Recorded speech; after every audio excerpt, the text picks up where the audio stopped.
Very good morning to you. Thank you for staying with us here on Global Television. We are in Abuja, Nigeria's capital.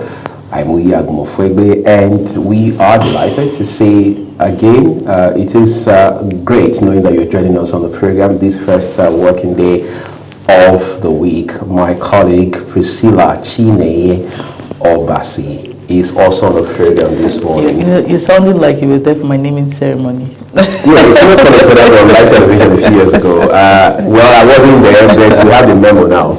Okay. Good morning to you, Uyi, and good morning to our viewers out there. I feel really delighted to be here today. I mean, it's a new face of Global One. This is my first. My first appearance. Your official lunch, but it's okay. You can catch up, right? Well, if there was something that came alongside with it, why not? I don't think I'm. You mean takeaway packs? Exactly, the takeaway packs. You know that takeaway pack is very important. It is. In Nigeria, you can't go to a party and then no matter how boxed up you are, there's just something about there has to be some receipts that you at the party, right?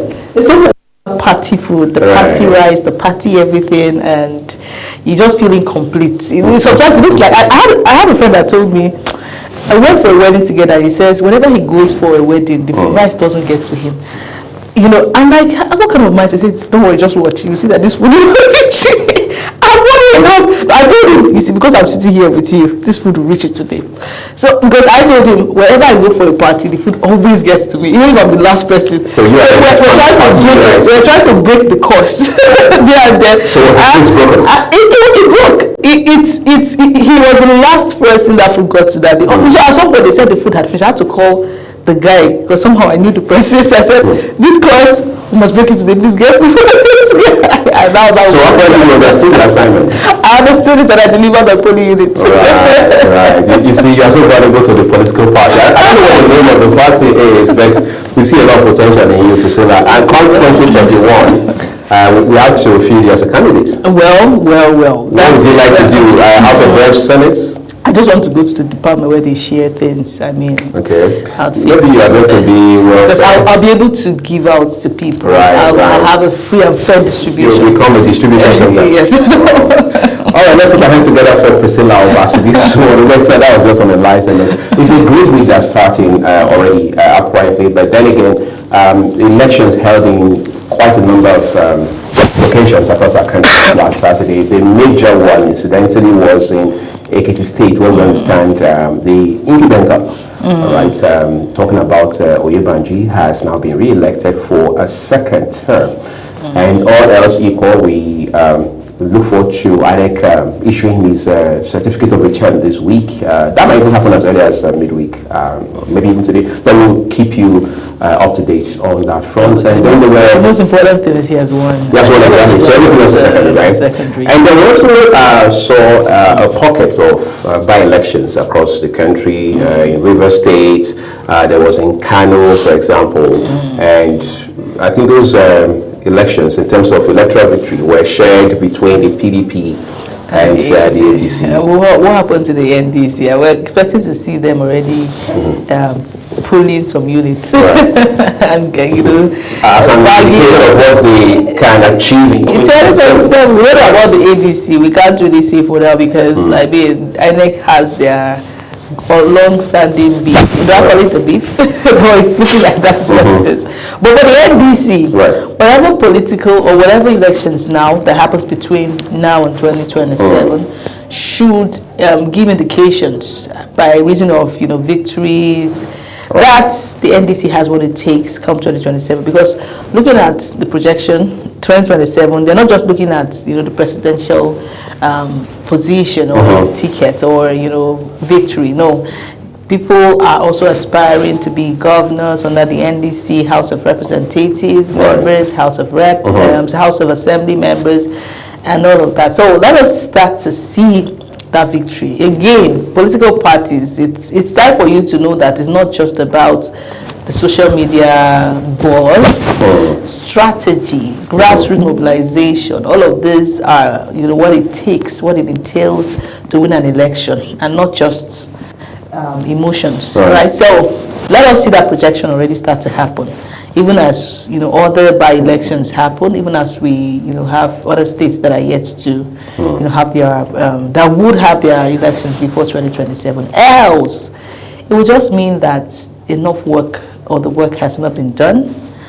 Yes, if I can't see all of that happening now, I mean 2027 would more or less be like a replication of what we get to see now. So congratulations to Ekiti State Governor on his re-election and the people of the state. And the people of the state. I don't know about that. I mean, let me focus on the governor. I don't know if the people of the state are happy. No, but okay, maybe I'm drawing from the president's congratulatory message to Governor Yembanji, where he says that the people of the state, I mean, this electoral victory is a clear indication of the confidence that the people of Ekiti repose in him. I mean, I can't make it better than the president, who is not just the president of Nigeria, but also the de facto leader of the APC. Well, it's also not news that in Nigeria we don't have, we are not able to hold the words of our political leaders to so much. So you're saying it's hard to take them seriously? It's really hard to take them by their words. So, I mean, it's not,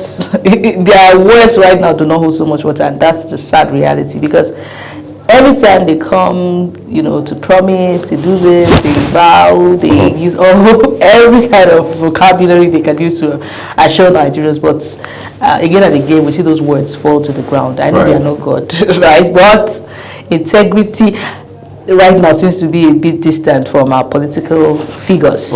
I've been seeing on social media people coming out to debunk the very words they put out. 2022. They say, oh, I'm really sorry, Nigeria. Well, that's integrity. That's integrity. Some people will come out and say, I know. Maybe they made a tweet 2027 about the victory of a particular president, or maybe this very president, and then they assure Nigeria and say, this guy will do very well. He will do better than the previous president. I assure you, hold my words for it. And then you see them retweet that same message and say, or sometimes someone that said munch these words, or screenshot it and hold me for my word. And then he himself now reposted and said, I'm sorry, Nigerians. I know I said this, but I was wrong.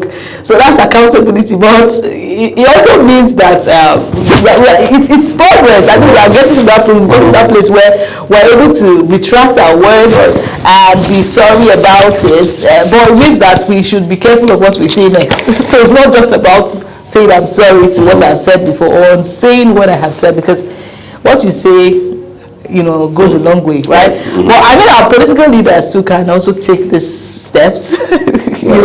Yes, you may have thought that it was possible to do a thing. You may have thought that these things will come easy until you got there. So we should see you say, oh, I really felt this was going to be easy, but do not worry, we're going to get a hang of it. I know sincerely that it is not going as I projected, but however, we are putting in our best to see that situations really change. But we don't have such leaders, so why should I hold on to words that a president or a governor, or we clearly do not have integrity again in Nigeria, and it's a sad reality. So I don't know about the people. I'm just saying this to say I don't know about the people of Ekiti. If indeed, I don't know if it was a free and fair election. I really don't know. We've not heard from the people yet. We've only seen the results, right? And I don't know if it even matters again at this point. Right. But ultimately, we want a Nigeria where majority indeed will carry the votes, and we hope that was what transpired. If not, 2027 is what we should, or all of these elections, by-elections, what we should draw inspiration from, or learn lessons from, so that it doesn't get replicated as we approach the general elections in 2027. You asked a very apt question a while back, and again, that is it's where fresh in my head when you talked about, I think it was the NDC. We didn't get to see them at all. So the question is, did they even field candidates in these elections? I don't know. In the case of Ekiti, at least, I'm not so sure about the by-elections. But in the case of the gubernatorial election in Ekiti State, one would have thought that the NDC will field a candidate. Yeah. Is it because the party is quote unquote young? Could that have been a bit of an obstacle for them? Or is it possible they had looked at the odds, I mean, optics or whatever, and told themselves, look, let's not make a wrong move and, sort of put ourselves at a disadvantage going into 2027. Let's not bother about the low-hanging fruits. Let's prep proper for the big day, which is 2027. And these are just theories in my head, I don't know. But one would have thought that these elections over this weekend would have been, some sort of test case for not just the NDC, but for the opposition. Because when we keep saying we are going to unseat President Tinubu, we are going to unseat the APC in 2027, the question is, what are the indicators in that direction? What are the indices that support that possibility or even probability? We need to look at all of those, because I don't think some magic or miracle will happen in 2027 or even before 2027 if at this point in time you are not already showing us what you can do when the time comes, all right? Because first of all, while we may be for the most part obsessed with the presidency, the question is, are you even able to win seats at the State House of Assembly level? Are you able to win local government elections? Are you able to win a seat at the House of Reps? Are you able to produce a senator? I mean, the PDP is in disarray right now, but they did win something in Rivers. You can say one was the wicked factor, it was wicked that influenced it, but somebody has to influence it, somebody has to make it happen. But we cannot talk about the legality or otherwise of the process. But then, first and foremost, it is human beings that make up political parties. After all, the people who are now in NDC and ADC and whatever other parties had also been in the PDP before now, had also been in the ADC before now. Amaechi, for example, is today a member of the ADC and the running mate to former Vice President Atiku Abubakar. He had been in the PDP. Of course, it was the PDP that made him a member of the House of Reps when he became Speaker for 8 years or something, became governor 2 terms, was PDP. It was in 2015, he moved to the APC. All right, and he has left those 2 parties to join the ADC. His principal, so to speak, at least in principle, as it stands right now, Atiku Abubakar himself, had been in quite a number of parties before now. He had been in and out and in and out and in and out, and it's almost endless, of the PDP, right? He has closed the presidential ticket of that party on 2 occasions consecutively, 2019 and 2023. He had been to the AC back in the day in 2007, courtesy of 2003, I think, courtesy of the now president who then was a member of the AD, right? So we're saying all of this to say that my people say you have to first of all show in your local environment, in your community, that you can kill a bush pig before you can actually go to the forest to kill one. You don't just wake up from your father's house, from the comfort of your father's bed, and say, I want to go kill a pig in the forest. You might not even live long enough to get the story. Yeah. So start practicing from your vicinity, the environment that you're familiar with. You have to show that, all right? I mean, I think it has to be from the ground up. But then, for parties that say they are their overriding objective is to win the presidency in 2027, I don't think I'm qualified to advise them. I don't think any party has that notion. Maybe they just want to. Nigerians are obsessed with presidency, so they are just playing the Nigerian, or they are trying to. Yeah, you say they are playing into the emotions of Nigeria. Exactly, that is exactly what it is. But every politician in Nigeria, at least every party has their members, and these members know what's up. Right. They know that every member has their own agenda. Even if you don't want to admit it, people will come and say, okay, I'm just comfortable, I'm content with the local government chairman. You know, those people are part of your party. They know, so you guys are together. You know that they matter. You know that they're still struggling, even at that level. There are people that are still, trying to vie for such position. So it's a reality, in that political party. They know what's up. But Nigerians are focused on presidency. So they project presidency because that is what the people are, clamoring for. But within, there's deep knowledge of what it takes, what governance indeed takes. Right, I can imagine. Well, just to let you know that politics is part of, a very strong strand in our conversation today. And we also look at the fate of Nigerians who are now in South Africa. Nigerian government has said that by 30th of this month, worst case scenario, every Nigerian who has indicated interest to be repatriated, to be airlifted back home will not be left behind. We'll look at all of those, and beyond that, also take a look at the implications of these developments on the relations between South Africa and Nigeria. All right, let's take a quick break. The rest of the program returns shortly. Please make sure you stay with us.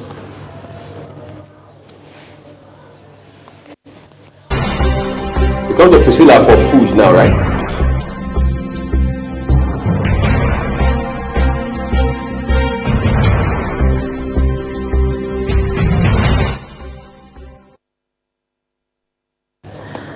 It totally skipped to wish we a happy Father's Day that just happened yesterday. I cannot forget that. So I don't know how many fathers can cook, but I'm dedicating today's special breakfast inspiration to fathers and mothers. Please go and cook. You know what you're doing now? You said you begin with the right, you take with the left. I thought you were just being apologetic for yours.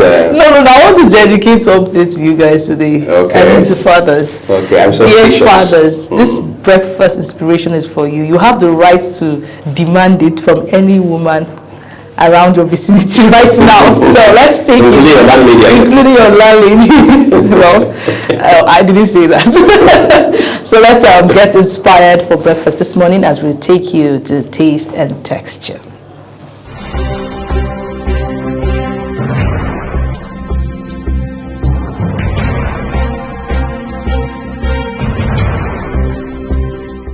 Hello everyone and welcome to Taste and Texture.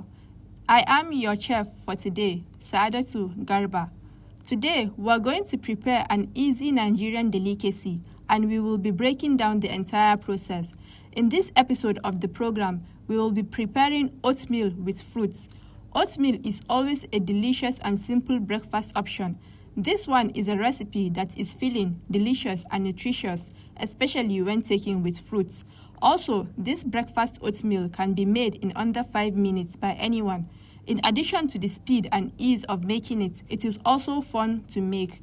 Main supplies: raw oats, milk, sugar or honey, water, banana, coconut chips, apple, cashew nuts. Step 1. Place a clean pot on the stove and add enough water to cook the oats. Step 2. Bring your water to a boil and add the oats while stirring gently to avoid lumps and burning. Add more water if the oats is too thick to the consistency you prefer. Step 3. When your oats is cooked, add honey or sugar, then add your milk and mix properly. Step 4. Dish your prepared oats into a bowl. Step 5. Dice your apple into small bits. Peel and slice your bananas, then add into your bowl of oats. That's it. Your oatmeal breakfast is done and ready for consumption. Now, it's all yours to enjoy. That's it on today's episode of the program Taste and Texture. Hope you will try this recipe in your various homes and hope you enjoyed the program. Join me same time next week for another episode of the program. I am Saadatu Garba. Thank you for watching and I'll be catching you on the next exciting meal.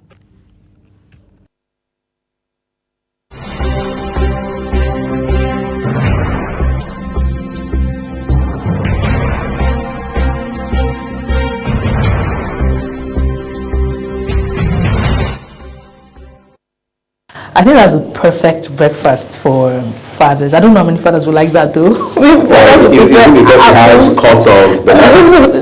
This is not what fathers can use to sustain themselves for. No, Also, and the breakfast is just a day starter for them. Yes, right? but it matters. I mean, when you start. But the big one will come somewhere in between, not too far from the first, right? A lot of mothers will not be able to do that for you guys. You have to go and get that in the mama put or somewhere. I heard a man say, I have gotten so used to mama puts that even when my wife gives me lunch to take to work, I just have to subconsciously I find myself watching at the mama puts, I don't know, what do they call it? There's this Tush name they give to it. Really? Not food court? No, not food court. Not it escaped, but I remember. Not food vendor. No food vendor. Also, there's a fashionable name. There's one fashionable Gen Z name. I don't know, I forgot it. But there are people that are so used to it, and it has become part of their DNA. Like, so even if the wife takes all the time to prepare food for you, when your friends are going there, you just feel like, I need to follow you guys. Let me join. I just want to accompany how long we do now. Madam, do you have for the culture. Well, I mean, you guys, the men, I mean, the fathers, please just manage that one.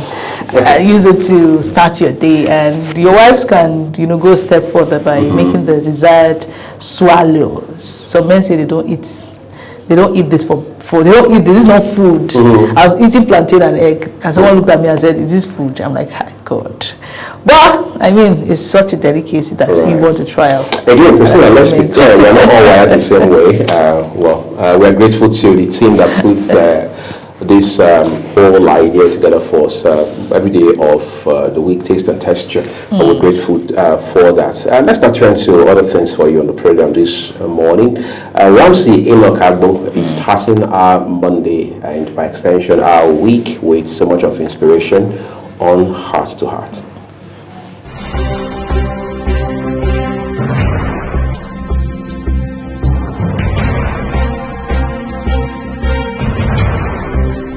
Hello and welcome to another moment of Heart to Heart Inspirational. Let's talk heart to heart a little bit, because a lot of people have not been able to bounce back after the last time they failed. My name is Ramsey Enoch Agbo. Welcome to Heart Inspirationals. Failure is a feedback and not a funeral. I want to say that again because of people who failed. Some people fell and they remain on the ground. They never got up again because of what they feel people around them are going to say. But then failure is a feedback. And that's why some people will tell you all the time that whatever happens, all right, there is a lecture from every lesson. Whatever happens to you in life, there is something that you are meant to learn from it, either positively or negative thing that you need to take cognizance of and be watchful as you move on the journey of life. So I just want to tell you today that failure is a feedback and not a funeral. What kind of feedback did you get from that last failure? Have you even tried anything at all? Have you experienced failure before? If you've not experienced failure before, it means you need to try harder, because on this journey of destiny, people who are successful today are people who have failed a number of times and they got up on their feet, learned from their mistake, and their mistake became a stepping stone for them, and of course they are where they are today. Why? Because they never allow that failure to become a funeral to their dream. What am I emphasizing? As a matter of fact, let's normalize something today, all right? Let's normalize something today. A failure, you've heard about it all the time. Okay, this person is a failure, that person is a failure. People assess their counterparts, their neighbors, their brothers, their colleagues differently with different perspectives. Some persons already have been tagged as failure, and that has been affecting a lot of people. But then, have you accepted that you are a failure? That somebody told you are a failure does not make you a failure until you accept that you are a failure. All right, not because it feels good, yeah, but because it is necessary. Sometimes, it's risk. It's risk. If you have taken a risk before, and of course, it didn't go well the way you think it was going to go, and you failed, it doesn't mean that is a funeral. It doesn't mean you shouldn't try it again. I was speaking with someone a few days ago, yeah, and we're talking about a particular business, and the young man told me, now I am successful, but then during my wilderness experience, when I was in the workshop, nobody knew anything about me. When I was failing over and over and over again, I lost money several times. I had to stay indoors and think of the next thing to do. He failed severally until he said, no, I am not going to allow allow this failure become a funeral. My dream is not going to be cut short by this failure. And he stood on his ground. Consistency. I must always emphasize consistency anytime I come up to speak to anyone on Heart to Heart, because it is very important. If you want to succeed in life, then consistency and discipline is very important. But the bottom line is this: nobody ever succeeds without first stumbling. Yes, you stumble, then you stand again. Even every little child, before a child starts walking, you stand them up, you see them, they walk a little bit, they fall, they walk a little bit, they fall, until their leg gets stable on the ground. All right, and you see them walking firmly. Then before you know it, they start running. The same thing is applicable to life. So failure, as a matter of fact, is not proof that you can't. All right, it's not a proof that you can't do it. It's proof that you tried. It's a proof that you tried. When you fail, it means you tried and you failed. It doesn't mean that's the end. It reveals what doesn't work and refine what eventually would work later. That's what failure does. Anytime you fail, you know that, yes, this one does not work. Let me try the other one. It gives you a focus. It makes you know that, yes, if I go this way, I'm going to fail again. So I need to do something else. It's only a fool that do the same thing the same way and expect a different result. If you are doing one thing the same way all the time, you get the same result. You need to apply technicality, strategy, discipline, excellence every time. Whatever you do, let that touch of excellence be in your head. All right? So that when you fail in one thing, you try doing it the other way. But then don't allow that first, second, third, fourth failure be your funeral. Let your dream and your vision and your talent not be buried because you failed. Because that failure is trying to refine you. It's trying to build something in you. What do you have to do? I want you to know that failure, what it does is that it reveals what doesn't work and refines what eventually will work. But you need to have this mentality. Every setback is information. If you are willing to learn, yes, that's what it means. Every setback that you've had in the past is an information. Because there is something you need to learn from every setback, from every failure. Everyone throwing stones at you right now is because they know you are going somewhere. Let me tell you the truth. We have a lot of friendly enemies these days. Some people are smiling with you, but then they are not interested in your success. What they say behind you, if you hear it, hey, but then that shouldn't deter you. That shouldn't deter you because you have a destination. So every setback is information if you are willing to learn, because most people don't fail because they are incapable. That you failed, it's not because you are incapable, but because you are going somewhere, because you are dogged, because you are rugged, because you are determined, because you are focused, because you have a dream, you have a vision, something you are pursuing and something you want to get. You have a target. So when people like that fail, they fail because they don't stop. But if you stop anytime soon, it means that failure has gotten to you. Let me give you an illustration. For instance, a GPS recalculates when you miss a turn. It doesn't shut down. All right? Failure, in other words, simply means it's time to adjust. Anytime you fail, the message is, no, I need to adjust. This principle, this procedure, this formula is not working. I need to adjust. There is something I need to do so that I don't fail again. That's what it means. Anytime you fail, there is a message. It is telling you it is time to adjust the procedure. It is time to re-strategize. That's what it means. All right, so you don't need to abandon your journey because you failed. There is a practical mindset shift that you need to have, and this is it. Number one, stop attaching shame to failure. Yes, stop attaching shame to failure. Some people, when they fail, they feel shy. Oh no, I'm not going to get on that stage again. They will laugh at me. No, I'm not going to do that business again. People will laugh at me. People will mock me. The same people will celebrate and want to identify with you if you are a success. So should be a mindset and a mind shift for you. Extra lessons instead of self-criticism. Stop criticizing yourself because you failed. Stop criticizing yourself. Stop comparing yourself to other people with other people because you failed. That you failed. Failure is not a funeral. Stop burying yourself in shame and criticism. Try again. Make it better. Make it wiser. Make it stronger. That's what it means. All right. Failure is tuition paid for future success. That is a quote that I'm bringing to you now. Failure, I said, is what?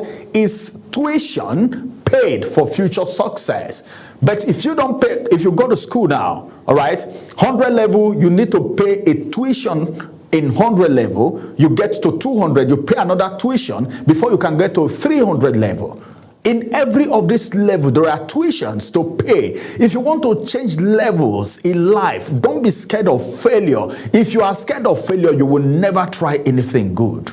So what you have to do? Keep pushing. Don't bury your dream because of one mistake that you made. I'll keep saying this. Learn, rise, and move forward. Don't worry about what people are saying. Don't worry about the situation around you. Don't think, oh, I have failed. I don't need to try it again. Keep trying. Change the strategy. Become wiser. Failure make you wiser. Because you walk through this way and you fail, you apply this strategy, this technique, this principle, this formula, and you failed. You will now need to re-strategize. Use another formula. All right? Until you get to your success. Until you get to what you want to achieve in life. All right? So you need to know that anytime you fail, it's a signal that you need to turn. You need to do something again. You need to re-strategize. You need to improvise. Come up with something new. As a matter of fact, failure is not the best option for you. So what do you have to do? Try as much as possible. Right, to be sincere in everything that you do. Because if you want to please people, it will be disastrous. You don't need to please anyone, all right? You don't need to please anyone.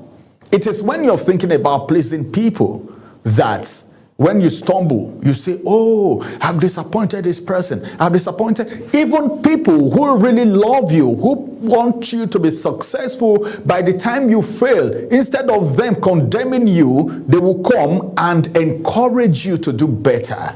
And that's the reason you need mentors. That's the reason you need people to talk to per time. All right? You need to talk to people. See, if you are embarking on a project, I emphasize mentorship all the time. I was speaking with a friend a few days ago and I told the person, if I want to do this thing you're doing now, it is going to be express for me. It's going to be easier. I may have hitches. There might be some times where you have losses or maybe failure at some point, but then you have people to ask questions. I have someone to ask questions. Hey, I got hooked here. What do I do? Even the disaster is not going to be as disastrous as it would have been if you never have anyone to guide you on this journey of destiny. You really need people, okay? Because as your association determine your acceleration in life, okay? And your friends, you need to be careful with the kind of friends you have. If you have a bad friend, it is disaster.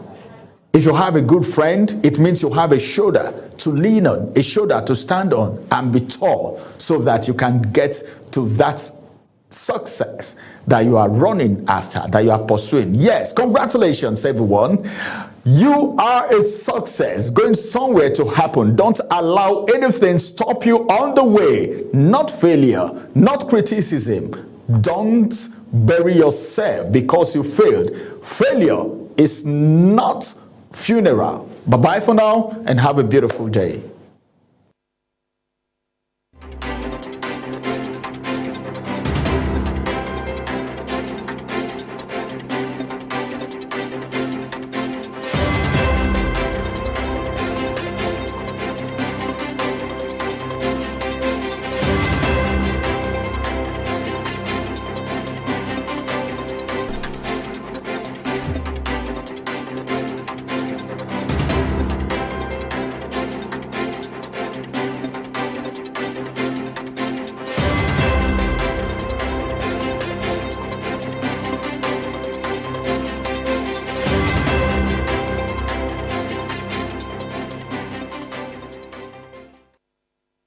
Right, it's that time where we take you through the national dailies to get ourselves informed. And this morning we're starting with the Punch newspaper.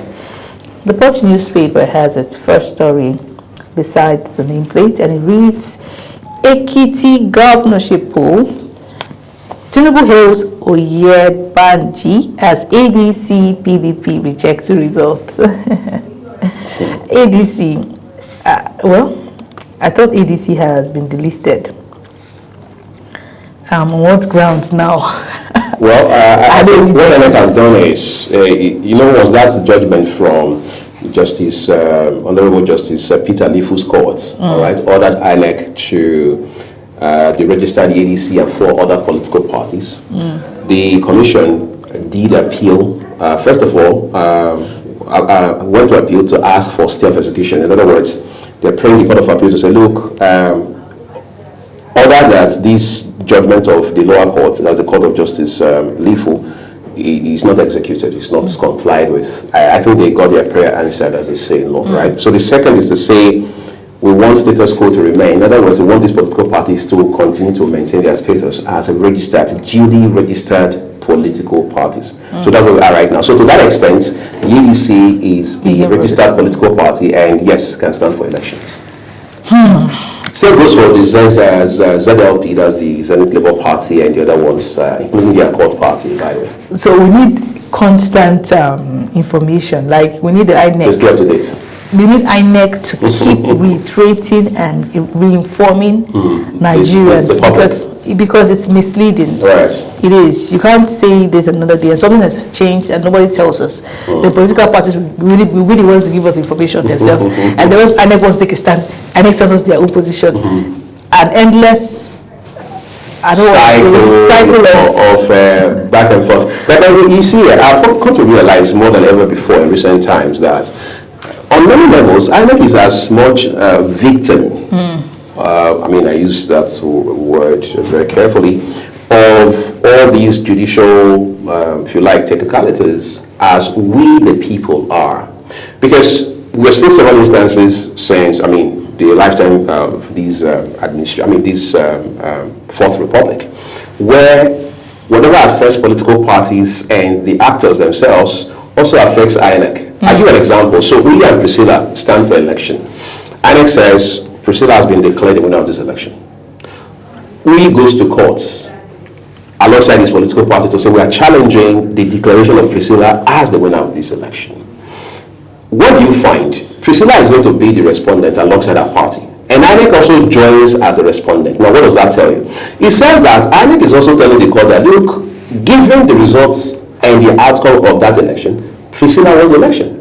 So, to that extent, something means that INEC is also now inconvenienced, so to speak, to now defend its own declaration of results and by extension candidates. So, INEC on some levels is also a victim. So, INEC is not just there eating barbecue and drinking red wine. And that's why they have to put in the works to prepare. Early enough, effectively. And very effectively. You can't leave all these loopholes. Right. And then when everything plays out, you now act like a victim. No, you are the ones in charge of those things. That's why you say it victimizes itself. It does victimize itself. Because tell me why information, first of all, it is in your power, or you have a responsibility of updating Nigerians. You don't leave it to political parties because they can also look for a way to, just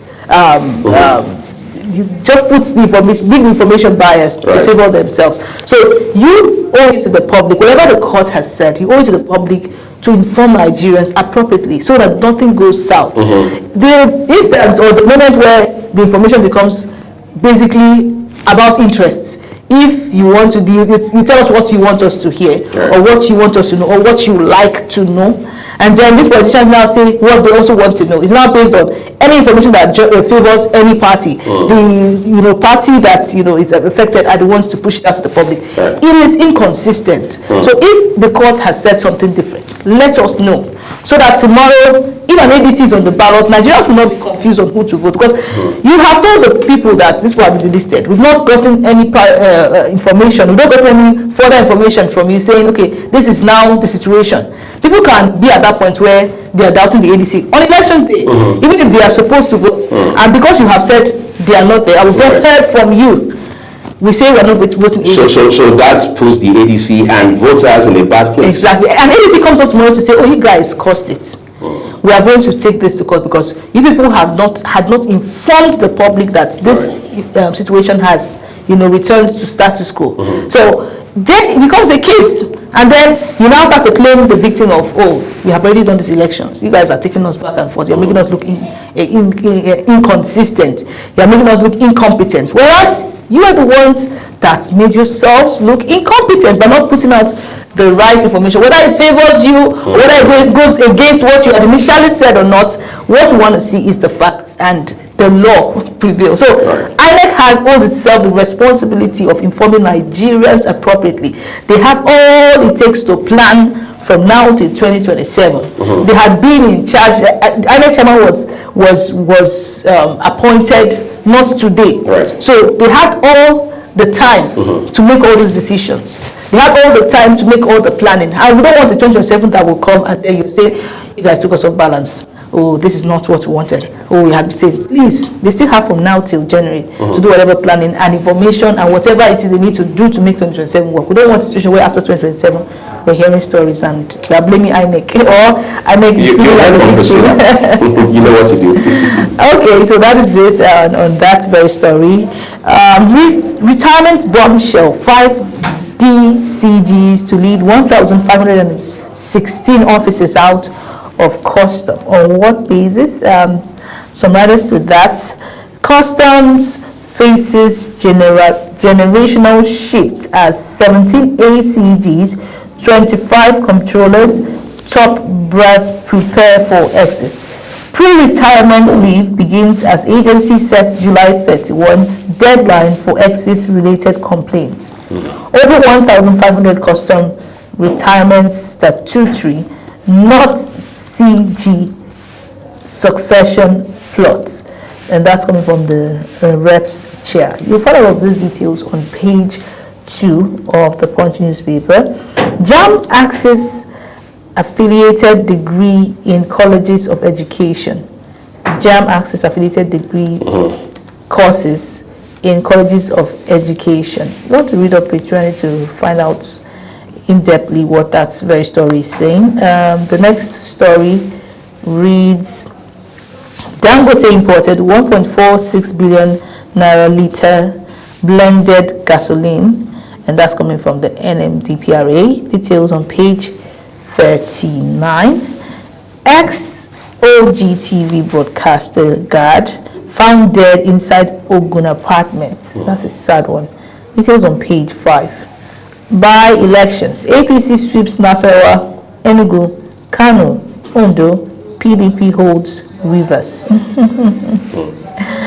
Oh, okay. So Rivers is currently an APC state, or PDP is holding Rivers. Well, politics has it's probably the most intriguing thing, maybe after football. You know what it means. Okay, next story. Labour knocks government as FARC payouts hit 10.4 trillion naira. That detail is on page 20. And those are your headlines for the Punch newspaper. Next point of call is the Daily Trust. All right, let's go take a look at that for you quickly. It says here, top right corner, just beneath the name masts, NDLEA arrests grandfathers for allegedly selling drugs to students. That's quite shameful on page 25. A Kano businessman dies in girlfriend's house. How did we determine that the lady was his girlfriend? I'm sure you'll find context and detail on page 10. Kano businessman dies in girlfriend's house. APC battles petitions 4 days to opening of INEC portal.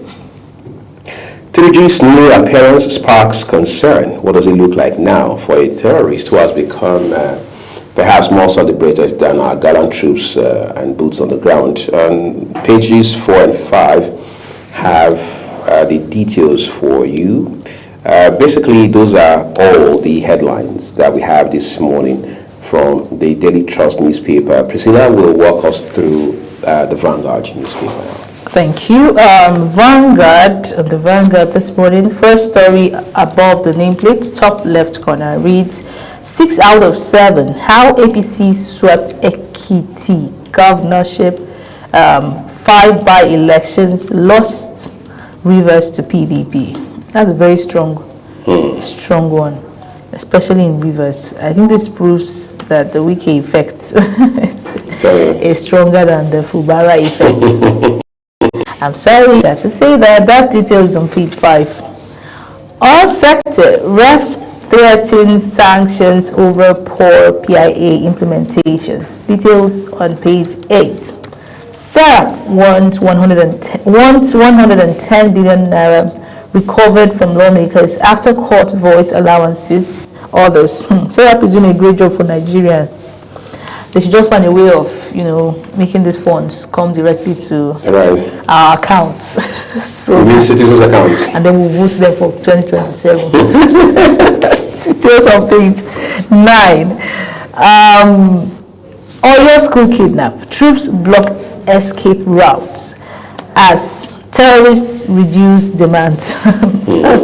Kidnap kingpin, indigene of Orire local government, radicalized by Ansaru group.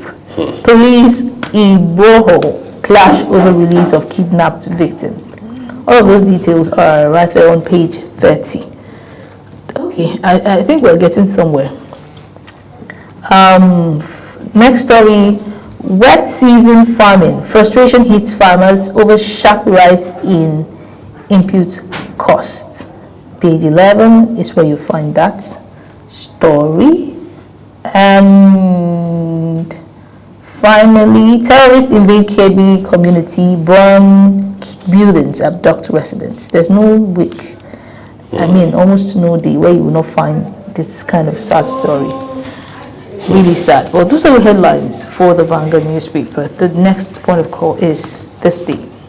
All right, let's go take a look at this day newspaper for you real quick. It says at the top, Trump says Tamar will resign as UK Prime Minister considers future. So how is it that Trump is the one speaking about the resignation of the Prime Minister of the United Kingdom, Sir Keir Starmer? You can read up this morning from this day newspaper. All right, let's see what it says there by way of writer. It says reports hint at possible exits today. Benjamin has said he will not back away, he will not turn back, he will not back down. It appears that he's changing now, perhaps on the second thought, right? It starts from the front page, continues on page 5. US announces non-refundable $750 visa fee to enable travelers to skip queues. On page 5, this whole consular services are so commercialized these days. So if Priscilla wants to go to the US and she desires to skip the queue, she's got to pay $750. That's on top of the standard visa fee, right? Priscilla doesn't intend to go to the US. It's a very good option for those that probably they're in a hurry, they can afford it, maybe medical grounds. Exactly. So I really, it's not so affordable, but it can be affordable. It's worth it. It's worth it. Well, let's all go skip the queue now, everybody. All right, let's see some more for you. Still on the front page of this day newspaper. Presidency lists Tinubu's milestones, says Federation revenue rose from 12 trillion naira to 21 trillion naira. That's a bump of about 9 trillion naira, by the way. With two riders saying discloses cost of fuel imports slumped from 2.3 trillion naira to below 90 billion naira. Critics query positive impact of milestones on Nigerians. Yes, how does it put food on the table of citizens? How does it provide them with shelter? Basically clothing and the essentials of life, all right? 5 riders with that headline says winner made history as first governor in the state to win election. That's talking about Oyebanji now, the star headline, by the way. It says Tinubu, Oyebanji's re-election clear votes of confidence in continuity, stability, development.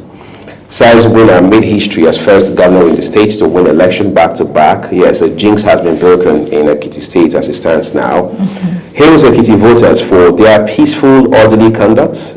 Charges INEC to continue to invest in peaceful, in peaceful, free, fair, credible polls. Oyebanji pledges humble service as Bejide rejects results, alleges votes buying. APC Somolu Yahaya Rada Fayemi Bamidele greets Ekiti governor. Yes, of course.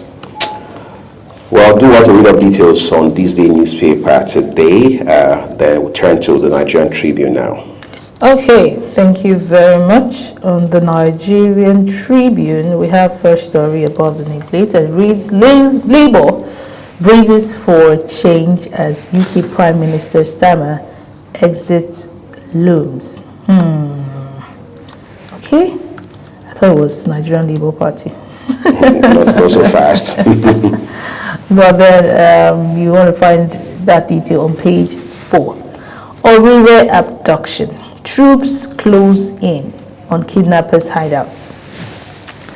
169 high-profile terrorists, commanders neutralized. Abdulsalami urges Nigerians to unite against terror, support security agencies to defeat evil. Details on page 3. The Star story reads, insecurity to top agenda as senators reconvene tomorrow. Akpabio Oshomole feud may deepen. Ex-Edo governor, not a reason for reconvening, Senate spokesman. Lawmakers free to move motions on any subject. Those details you would find on page 2. Tinubu Oyebanji APC celebrates Ekiti governorship victory. It's validation of Tinubu's government, and that's coming from Oyebanji. NBA applauds peaceful, orderly polls. Ekiti elections reflect polling unit results. Yaga Africa. And those headlines, or those details on page 22. And on health, we have saliva tests can predict dangerous sleep-deprived persons. Well, it's a very good one. It's interesting, right? So that when I come to work and I say, I've not slept in 1 week.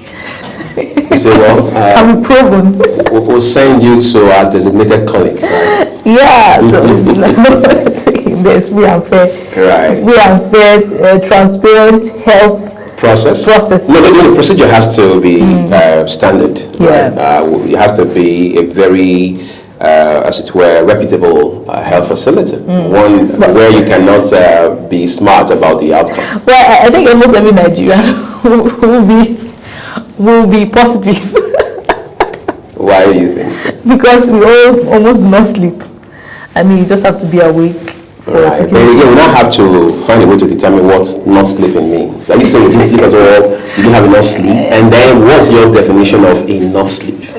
How much is enough? At least you'll be able to get this. There are these numbers. The numbers fly every day on the internet. Some will say 8 hours, 10 hours, 12 hours. So we would have an average of all of those numbers. Then we'll now look into, and then we'll look into what compensation comes with all of that, right? We start talking about, these are healthy conversations. Right.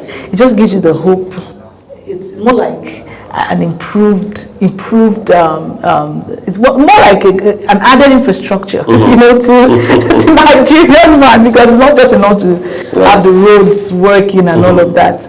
Let us prioritize our mental health. Right. Yes, let's have a world or a nation, a country where people feel connected to for as little as it sounds little, but as little as not having enough sleep. Right. How would you feel as a Nigerian if you're a governor or your president is concerned that you've not slept? What's like if you love Nigeria? In fact, that your president can't sleep because he knows you have not slept. When you sleep. You will definitely sleep. But those headlines you'll find on page 6. Yes, page 6. Yeah, those are our headlines for the Nigerian Tribune. Next one, of course, is the Guardian newspaper. And that happens to be our last on the this segment today. The Guardian newspaper, right, begins from the top left corner. On the Guardian newspaper, says a report estimates 279 kidnappings nationwide in May, just 1 month. 279 incidences of kidnapping. Wow. That's scary.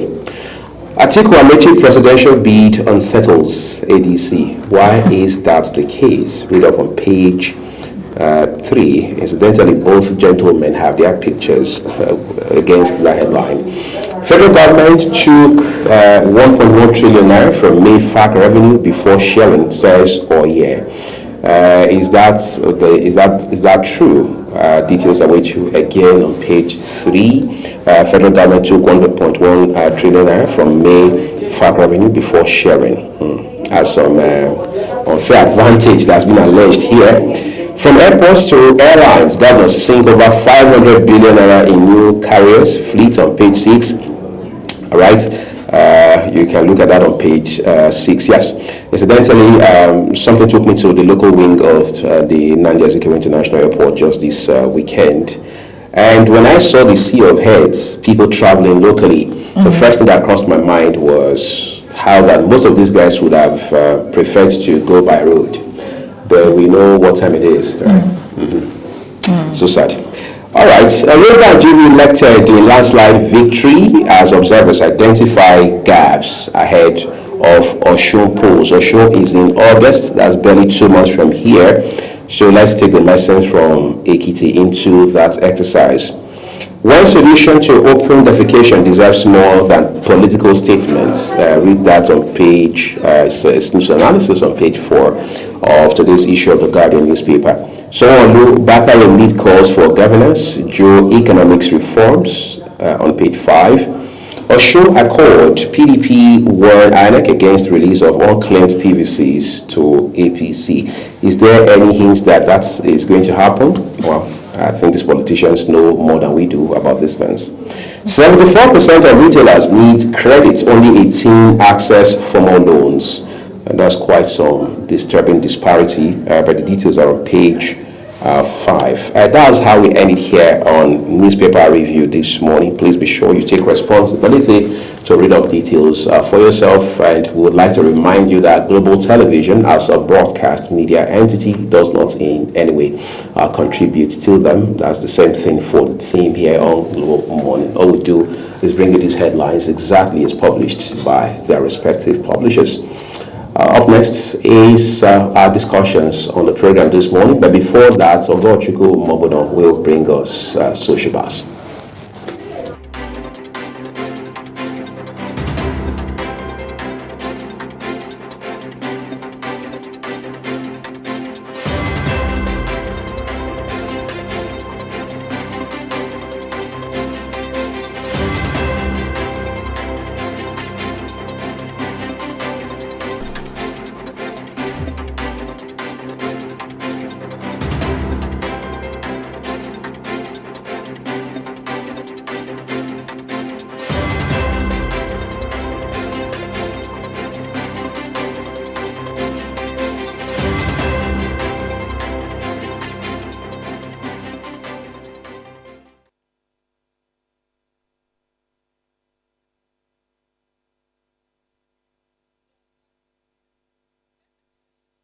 Wake up with Global Morning, your daily guide to what's happening and making the rounds. We delve into headlines, newspaper reviews, spot-on analysis, policies, current events, real talk, real issues that affect us all. From the latest trends to the debates, every topic, every angle, Global Morning is where it all starts.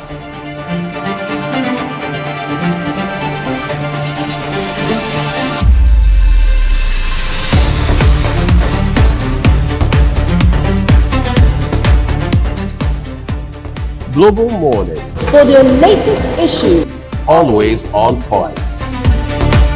Watch Global Morning Monday to Friday at 7 a.m. Saturday and Sunday at 8 a.m. on Global Television.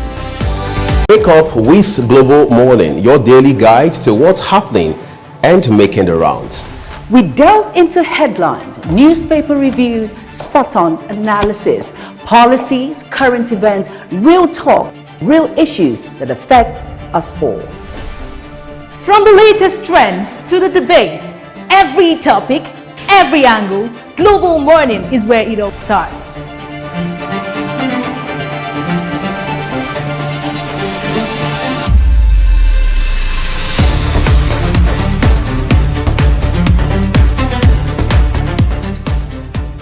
Global Morning, For the latest issues, always on point. Watch Global Morning Monday to Friday at 7 a.m. Saturday and Sunday at 8 a.m. on Global Television. Wake up with Global Morning, your daily guide to what's happening.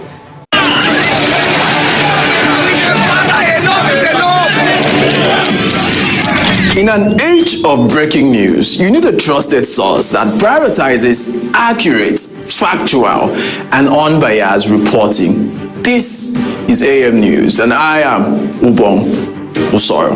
On Global Television, our news is rooted in verified and authoritative storytelling that keeps you educated, informed, and enlightened on all the issues that matter to you. I am Sadia Yakubu. This is Midday News. You can trust our multi-platform news broadcast real-time and fast-check stories for all the big local and foreign headlines round the clock. I am Ramsey Enoch Agbo.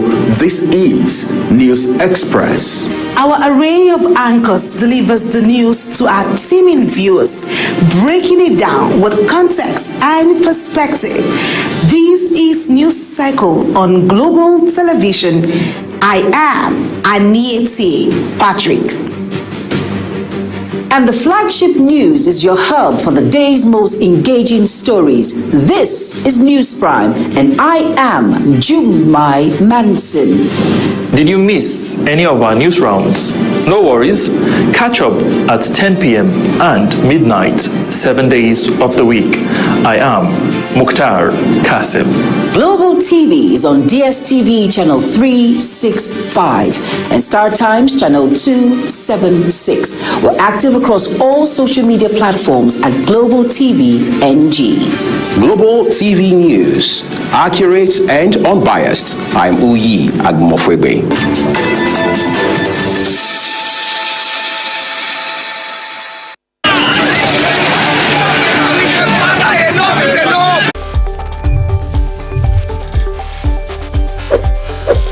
When social media speaks, we listen and we bring you the extra. It's your one-stop shop for trends, tweets, and the tea everyone's sipping on. Join the conversation, share your thoughts, and get that extra dose of what's shaking the internet. And on issues making wave on social media to your doorstep. Social Boss Extra, where the trend meets the talk, only on Global TV.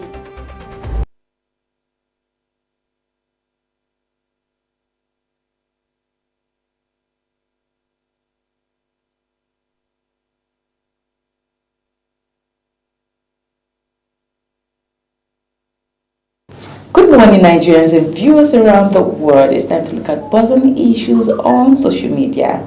Today we're looking at the Ekiti election, the state election. And businessman Isaac Fayose has alleged that officials of the Independent National Electoral Commission, INEC, distributed uncollected permanent voters card, PVCs, to members of the All Progressive Congress, APC, during the Ekiti state governorship election.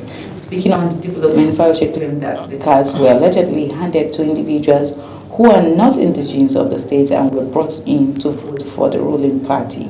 He further alleged that those involved were offered 20,000 naira each in exchange for casting their votes during the election.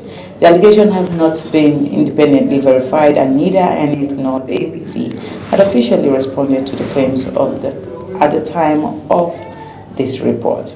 Well, let's take a look at that video from Isaac Fayose. This is not what I even said you should play. The first one, Isaac Fayose, that's what I said.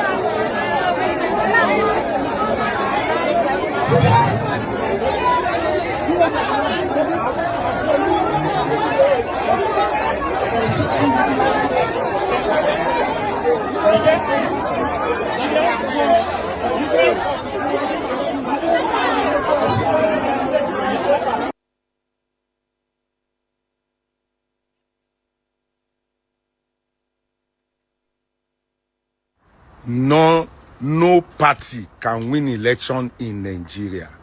I repeat, no party, no election can change this government. Look at what they've done in Ekiti. They said people that didn't collect their voters card, they are only 30,000. They are more than that. They are over 400,000. What they did, they now gave the cards to APC. You know, the same way Lere Wike's essay. Enter INEC server, brought out EK's details. They have entered in Ekiti, collected on the voters card that were abandoned. They now got non-indigens from the states. They now gave them 20,000 to be using the cards to vote. Watch it. You are watching it. You are seeing APC. You see bar on their cap. So now these are non-indigens from Ekiti. Non-indigens. So INEC gave APC the cards that people didn't collect. They are now sharing the cards to non-indigens and giving them 20,000 with it to go and vote. Even though the picture is not their picture, it's only the card. They will just go there and use the card. Even the thumb printing does not work. They've removed that. So you can see why Boko Haram, banditry, kidnapping keeps growing in our country. Because good people that are meant to change our fortune are being rigged out. Look at this. Does this make sense to you? You are sharing cards to non-indigens. Cards that are supposed to be in custody of INEC. You are now sharing them to non-indigens to go and vote. Suddenly, Ikere, that is the second largest, does not produce the second largest vote anymore. They've changed it on their server. So areas that they want to use those cards, their voting strength don't shoot up. Bam! Because they don't go collect your uncollected cards. They don't go collect them. And they are sharing it with 20,000 for people to vote in our states. And they are not registered. So you can see why Nigeria no feel good. Election cannot change government in this country. I swear to God. Because if we are like this, Omo, Otibaluje, the country is gone. INEC, shame on you. Ori buruku lenshe. Ikate denshe famwe kitileni. Your family, your children go suffer. Continue.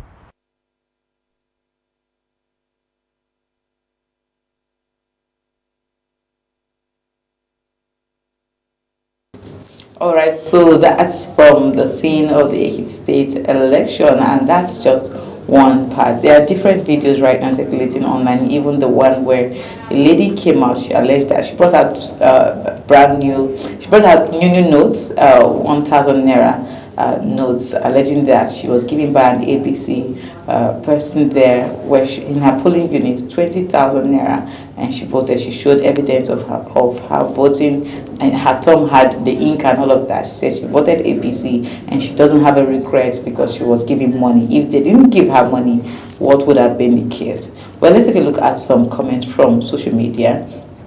The first comment is coming from Proof Gram, and Proof Gram says, all the parents here are still the reason why their children will continue to suffer. Okay?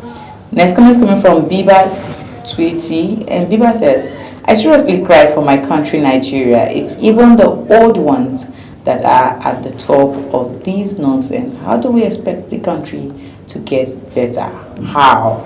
All right, thank you everyone who dropped their comments concerning today's topic. And yes, I'm not alone today in the studio. I have with me Priscilla Obasi. Good morning, Priscilla. Good morning, Ogochukwu. It's your deep breath. Anyway, it's Monday morning, and I'm assuming you actually had a nice rest over the weekend.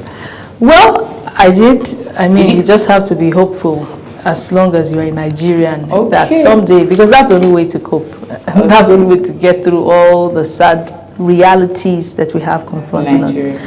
But when I came to see this very news now, I don't know if it took me back to square one. Did you follow the election? Did you, maybe on social media? I saw a few clips here and there. More of what I have seen is the victory and the congratulatory messages flooding in and all of that. But I know my country. I know something must have played out. I know there might have been a foul play somewhere, which is inevitable as long as we call ourselves Nigerians. So I'm not shocked per se, but I just fear for 2027. 2027 is going to be an election, or the advocacy we need to be doing for a better democratic process now should be an advocacy to other Nigerians. I mean, the learned Nigerians versus the unlearned Nigerians, right? The learned Nigerians need to start preaching a message to the unlearned Nigerians to know the implications of these things. You're not supposed to be talking to political parties or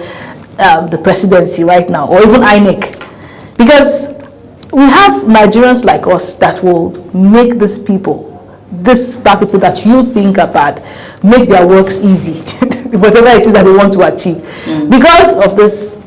The poverty in the land, the fact that there is so much hunger and starvation, it can be taken advantage of, and that's the reality. So if you are a well-meaning Nigerian that wants to see Nigeria work, that wants to have a free and fair election come 2027, that wants to encourage people to believe in our democratic process, our voting process, one of the jobs that you must do now is to, start an advocacy to this other set of Nigerians that are variable to these tactics of these funny politicians.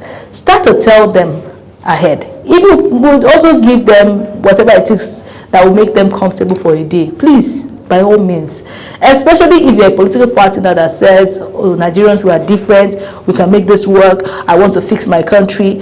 What we want to see you do actively is speak to Nigerians that allow themselves constantly to be used by this set of politicians that keep rigging the process. Else, how do you sit down comfortably?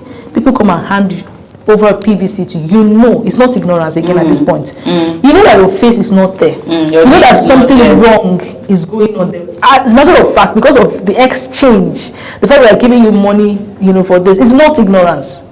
It is a big crime, and whatever it is that you serve, you know you're doing something wrong, and then you sit down, collect it, and go and vote.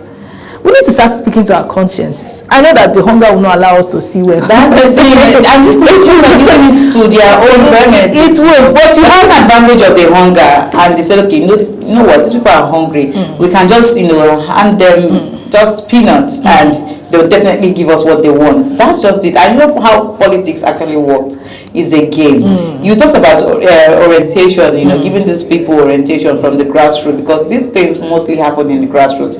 If you come to the urban areas, you don't get to see or hear, although we've seen some persons, but it's not as bad as it is when you go down, to the villages or maybe rural settlements. You understand? We have Nigerians that are dropping account numbers for. That's it. That's what these are not. People that are not account numbers. They're not villagers. People that are on TikTok are civilized to an extent. They're youth.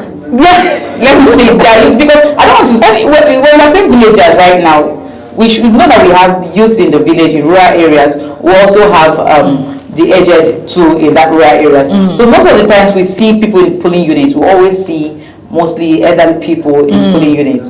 You get it? But there are youths there that also are willing. The youth in the rural areas. Yes. Yes. Now, are they the ones with account numbers dropping it on? Yes. Now they do. They have account numbers, and these people are not I won't say they're not educated. They are educated. They know what is going on, but they choose to do what they are doing. Maybe they're not formally educated. So the politicians are just leveraging on the fact that, you know what, these people are hungry. Give them anything, they will succumb. And someone said, there's a comment somebody dropped, I didn't take that, but the person said, so they've upgraded from 5,000 naira to 20,000 naira. You have 20,000 naira to share to over 3,000 persons that came to that particular polling unit. But you cannot build boreholes, you cannot build proper schools and all of that in that community because you want them to be subjected to whatever it is you say. So you want to be in charge of charge, so that they would prefer you. That's the same. Now this is where I come and I say this is demonic. This is the only thing I can say about it. Because tell me why you want people under your feet. Because you want to be the only one. You want to be the only person who is with sight ruling the blind. You want everyone to be blind, even when you know that you can actually get them out of that. Well, it is sad. Again, it is very sad. And like you said, it's an intentional thing. An intentional thing to infuse poverty, to make the economy hard, so that people would have no choice but to, succumb to you. But Nigerians can do better. Again, I would say it is our country. Nobody is coming to fix it for us. If we do not do it, it keeps getting worse. You collect 20,000 naira today, you're going to spend. Maybe that person becomes the president or the governor, and then they increase the price of goods in the market. You will spend more in the long term. It will cost you more. How about making a choice that you might starve today, yes, you might not get the 20,000 naira, yes, but tomorrow you will not spend as much as you would spend. But then again, Priscilla, there's no guarantee for that. Yes. I looked about something, I said, what if the people that didn't collect that money, did they lose? Yes, they did. If you had a, what if, okay, if you have a collective, let's say everyone, we are using the states now because we just had that election over the weekend. So what if we had people, no one collected money, nobody shared money, and they all voted their choice and whatever it is, and the person comes in and even do worse than the previous government. So there is no guarantee, but the truth is, once you collect money, you have sold yourself out, and there is no way you can sell yourself. You want a better Nigeria if you go with bribe. Whatever it is you give me, I will give to you back. You are not better than the politicians up there. The problem is Nigerians wait for the final results, and they will now want to make our choices from the options that are given to us. It doesn't work that way.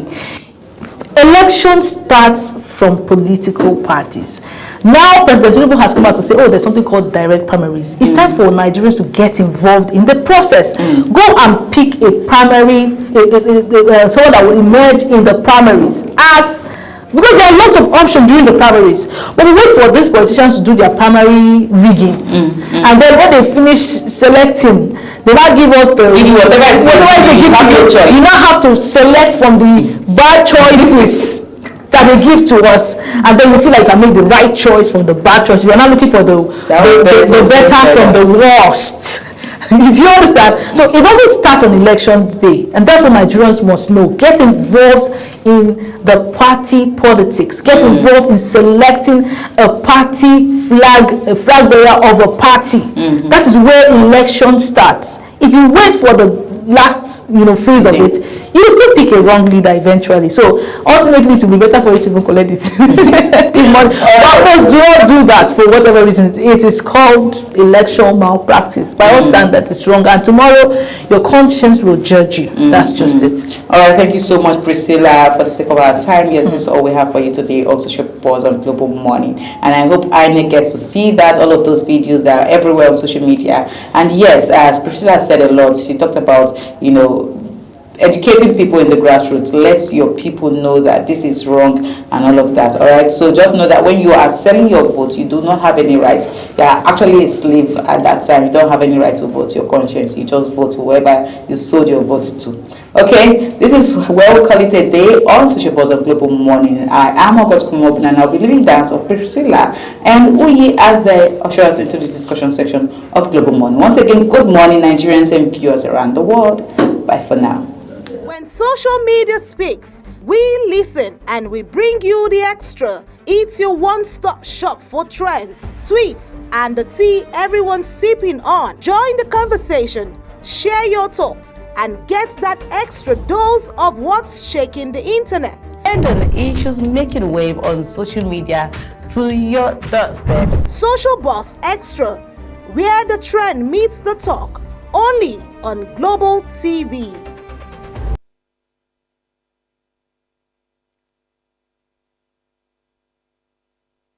Wake up with Global Morning, your daily guide to what's happening and making the rounds. We delve into headlines, newspaper reviews, spot-on analysis, policies, current events, real talk, real issues that affect us all. From the latest trends to the debates, every topic, every angle, Global Morning is where it all starts.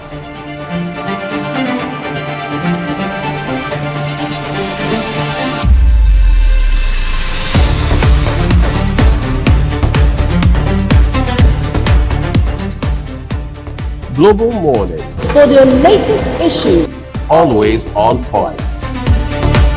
Watch Global Morning Monday to Friday at 7 a.m. Saturday and Sunday at 8 a.m. on Global Television.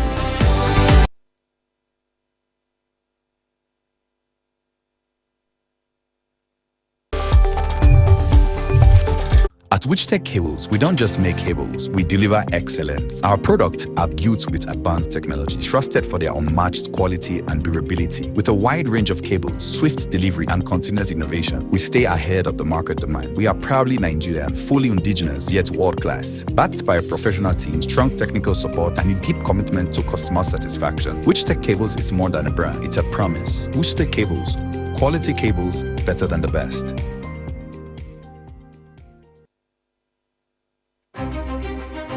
At Aerogym Shoe Factory, excellence starts from the ground up. Located at number 1 Pound Road behind Nigeria Correctional Service, Aba, Abia State. We produce 1,500 high-quality shoes every single day. Paramilitary shoes, safety boots, desert boots, ankle shoes, back-to-school footwear. All crafted with state-of-the-art equipment and built for strength, comfort, and durability. For reliable footwear that stands the test of time, choose Aerogym Shoes for better product, strong steps, smart style. For inquiries, call 091-264-53399 or 070-3009-3944 or 080-6573-8374 or call 081-3167-3668. Email info@aerogym.com. Website www.aerogymdesign.com. Aerogym. Walk with confidence. Walk with pride.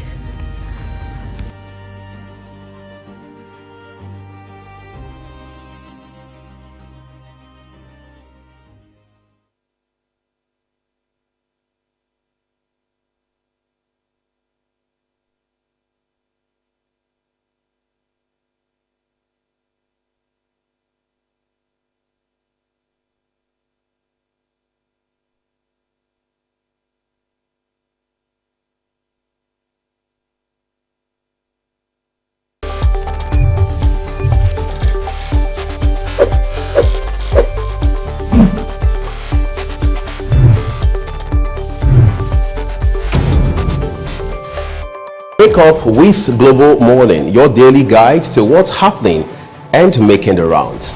we delve into headlines, newspaper reviews, spot-on analysis, policies, current events, real talk, real issues that affect us all.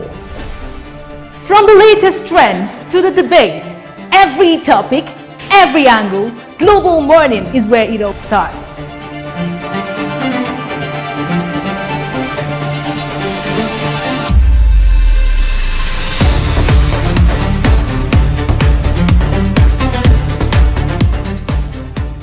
Global Morning, For the latest issues, always on point.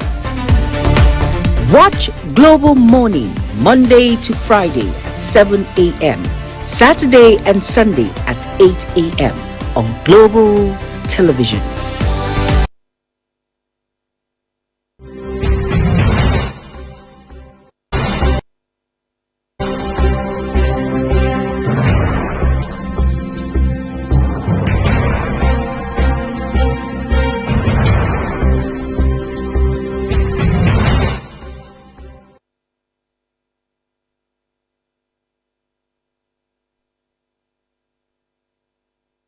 Election held in Ekiti State this past Saturday, 20th of June 2026. We also saw a couple of by-elections in places like Rivers, Kano, and then, of course, we know how those elections turned out. And today we're looking at not just the outcome of these polls, but what they signify as the country now inches closer to 2027. The victory from this last weekend was shared essentially by the APC and the People's Democratic Party. What does that say about the opposition going forward?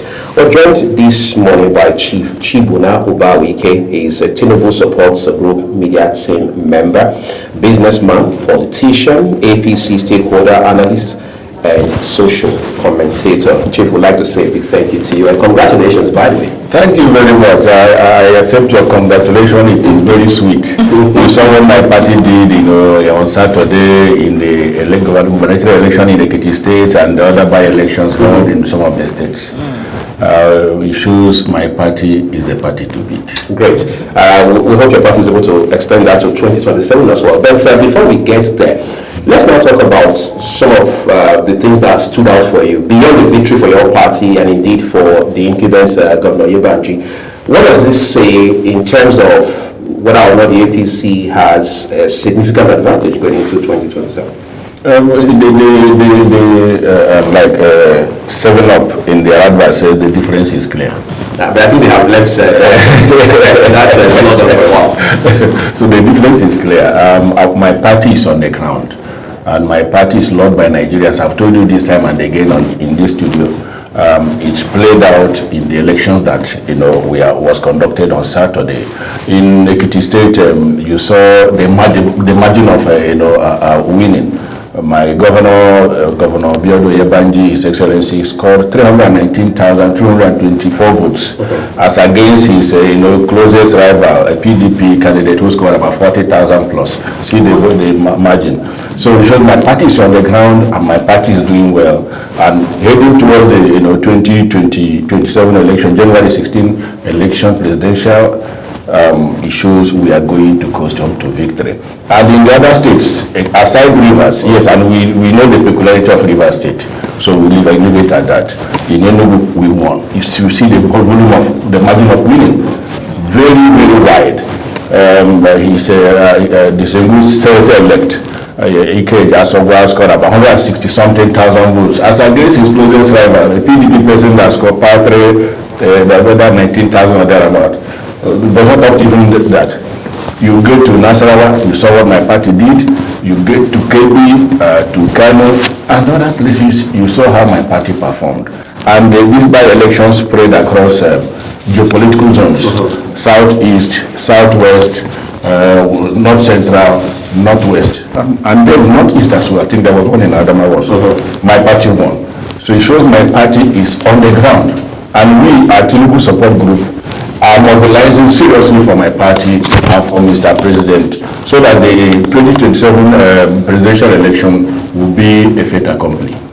Before Priscilla gets to ask a question, I'm just curious. When you say we know the peculiarity of River State, let's leave it at that. What exactly makes River State peculiar? Is River State now one of the 36 states in this federation? River State is one of the 36 states of Nigeria, making up the Nigerian Federation, but they are operating what we call a rainbow coalition we have not witnessed before. It's an innovation, a political innovation in River State. For the convenience of those whose interest it serves? No. It serves the interest of Rivers. They want the best for Rivers. The best candidates are put up. Who are the people who want the best for Rivers, by the way? The political leaders of Rivers was... Does that include the governor, Fubara? Yes, it includes him. It includes him. So he's part and parcel of the Rainbow Coalition. And going into the 2027 general election, is going to be sweet for my party in River State. Aside from what we saw happen, yes, we understood that peculiarity, and we leave it at that. Okay, let's talk about some of the videos we have seen flying on social media. I don't know if you have seen them, but we saw brother to former governor of Ekiti State, Isaac Fayose, come out to allege that some voters were paid.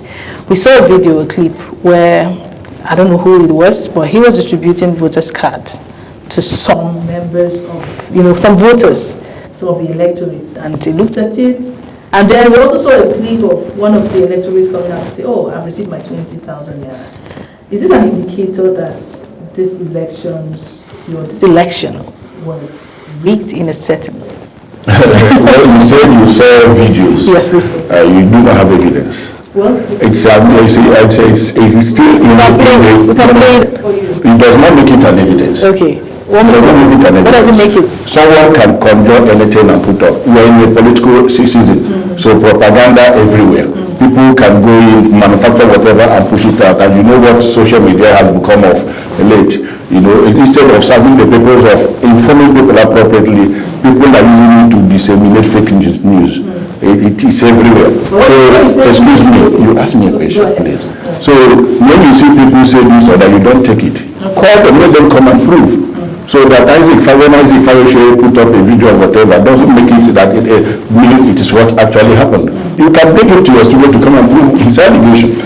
The election in Ekiti State was conducted in the freest and fairest manner.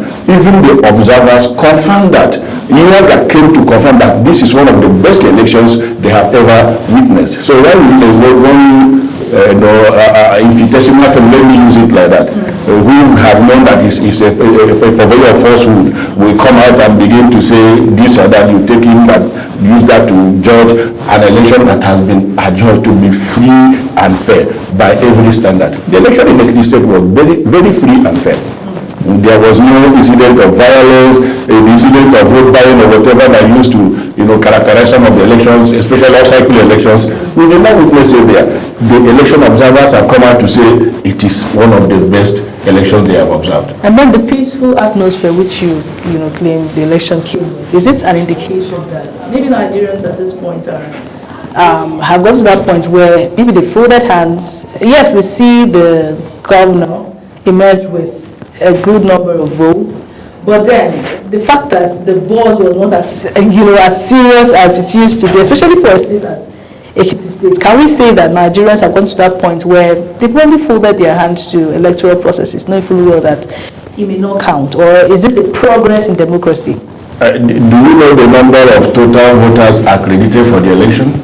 Again, there are videos that we have not proven yet. Do you know the total number of voters accredited for the election? I'm not very familiar. It's over 400,000 or thereabout. It shows that people came out. Unlike the apathy voter apathy we've been experiencing before, people of Ekiti came out and spoke massively. 319,224 Ekiti voters voted for the incumbent governor. It shows people came out. Remember the number 319,000? It's a massive number. Okay, that is believing that video was false. Which video? The video that has been said. I told you the video. If you are referring to that video of Isaac Fayoshe, it means you are believing hearsays and unconfirmed reports. It's unconfirmed. You don't need to believe it. I have given you instances. We reached out to credible election observers. I cited Iyaga. The Iyaga, I think is he called the chairman or president or whatever in Nigeria. I've forgotten his name. He told me came out. He would survive. He was live with a show on live coverage of the election. This is the best, freest and fairest election they have observed. So I don't know whether you're getting your report that there was this, there was that. You are a journalist. Do I've seen the reports. I didn't get it from it is a propaganda. It is not true. The people of Ekiti spoke. Chief, but we can also pretend that since 1999, or at least since 2003, we've not had this factor of power of incumbency, or as we now say in a different way, federal might play out in Ekiti in this particular instance, because the president, the leader of your party, has an election in which he is a host, so to say, in 2027, right? And then, of course, you have governors who are going to return. You have, nobody is more vested in this election or invested in this election than your party, the APC. So to that extent, can we sit here on this program and pretend that those elements, federal might, power of incumbency were not expressed. No. We have seen cases of sitting governors voted out of office in Nigeria since 1999. What played out wasn't power of incumbency or federal might, but performance and the level of democratic dividends. Those that contested against His Excellency Governor Biondo Yebanji had nothing better to offer to the people of Ekiti State. Ekiti State people, citizens believed Governor Biondo Yebanji. They have seen his works and they wanted to consolidate on what he has been doing, so that the dividends will continue to trickle down to the grassroots in Ekiti State. They love his administration. He has done well in office. That was why they voted for him, not because of power of incumbency or federal might. We have seen governors voted out of office since the advent of this Fourth Republic. I think the question Priscilla asked a while ago, maybe you can, as it were, just ask from a different standpoint. Is a situation where Osun State Governor and a few other stakeholders in Osun, where you are going to have an off-cycle governorship election in 32 months from today, are now asking the Independent National Electoral Commission to say, look, we already have a stack of uncollected permanent voter cards, but please, we beg you, do not release these cards to people to whom they do not belong. And we are understanding now that they are saying that, given what they learned from Ekiti State, where we understand or we're hearing that INEC has allegedly, for whatever reason, all right, giving these cards to people to the wrong hands in Ekiti, which has become a very strong strand in the election that we saw barely 48 hours ago. When you look at all of that, that's first of all in Nigeria, not just the politician in the APC, what are your genuine thoughts? Those allegations are business, absolutely business. A voter's card has your photograph. It has your details. And when you go to collect your voter's card, when I went to collect my voter's card in my ward, they checked my name, checked my details, before giving it to me. Ideally. That is how it is. But was that how it was on Saturday? That is how it is. Anybody telling you that INEC can hand over on claim voter's card to people who does not belong is just making a baseless allegation. Let the person come up and prove it. It is easy to allege, but difficult to prove. Let them come and prove. When elections are like this, and maybe someone feels threatened that he might lose his, his position, he begins to, churn out all sorts of manners of allegations, so that when he is finally defeated, he says, "I said it." INEC is not stupid. They will use that language. INEC is peopled by professionals who know what they are doing. And they cannot hand over a voter card that does not belong to the supposed person who registered to another person. It is not done. We have seen allegations like this before, and when there are people that who are late to come and prove, they are checking out. It is not true. Okay, so we didn't see strongly, opposition. I mean, they didn't really clinch onto any of these tickets that, of these positions that, held, these elections that held over the weekend. Is it coming from a place of, INEC having an inconsistent say with political parties registering one today and deregistering another today? Do you think all of that, speaking from a democratic perspective, do you think all of that affected the polls over the weekend? INEC have deregistered political parties last, that was in 2020 or thereabout. They have not deregistered any other political party. So they have removed some in recent times, the ADC did. They did not. They have not. And it came out to clearly say it. No. There was a federal high court ruling. Right? Yes. That they should be deregistered. INEC has not given effect to that because that government has been appealed and will obtain. Those parties remain. I understand that, but INEC came out with a statement, saying that they are deregistering, even if they had not gone ahead to. But it would also incite the public. Do you understand? Even if they clearly didn't later carry out whatever it is they wanted to do, it will incite the public to lose confidence. People may have my sister, I will appeal to you to get your facts right. We are on air. Yes. We are talking to Nigerians. Get your facts right before we come on air to talk to Nigerians, so that we don't misinform Nigerians. Absolutely. INEC has not deregistered any party. I haven't seen now. I didn't see and INEC, based on Justice Peter Livo's judgment, INEC has not given effect to that judgment because it has been appealed and the stop execution of change. So when the INEC now consider that the registering. What I'm saying, they have gone ahead to deregister if that judgment has not been appealed and there was no stop execution of change. Do you get me? So all the parties that from the beginning participated in the processes of this election, we are and made every criteria participated, we are allowed to fully participate in the election, and all of them participated in the Saturday election. So if their candidate did not score vote or we do not blame it on any anything, that will mar or affect the result of the election. Now, for you to win an election, you must have a solid base. You must have your supporters. And you must be controlling local governments. This is a state election. You must be controlling local governments. Right? Now ask yourself, the candidates of those parties, do they control any local government? Do they have any councillor? They do not. Do they have what is their support base in those states? These are things that count. That's what we call structure. You must have your structure that is solid to be able to win election. Now let me ask you, in all the police of Ekiti State, I don't know the number, have they their representatives, their police officers, in all these police, go and do your research, conduct your investigation. You will see that many of those candidates do not have their polling unit agents in all the polling units in Ekiti State. And this thing will affect your election because you are not on the ground. So you must have your solid base, your structure to be able to win election from the local government. Remember, the local government is closest to the grassroots. If you do not have grassroots base, it becomes difficult for you to win an election in the state. Okay, so it appears as though our courts are the ones, maybe there seem to be some kind of I don't want to call it misinformation though, but there is some sort of judicial conflict. The judicial conflict, exactly. So today the court is saying this, tomorrow the court is saying, and this has been going on for a while. Nigerians are hearing these things. Nigerians are making their own judgments.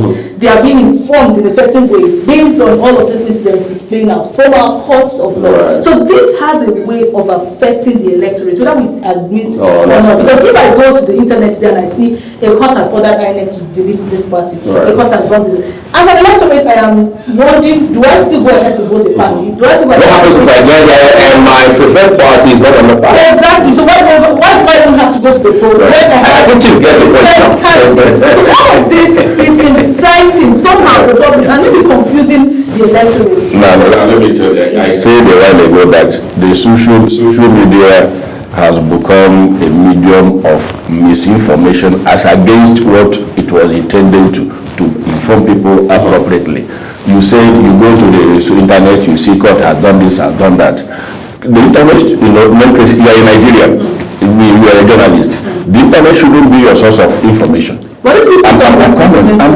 People go to internet to upload whatever information they like. You deceive the people. The elections, as we are talking now, INEC is busy preparing for the forthcoming elections, both the off-cycle elections and the national elections that are forthcoming.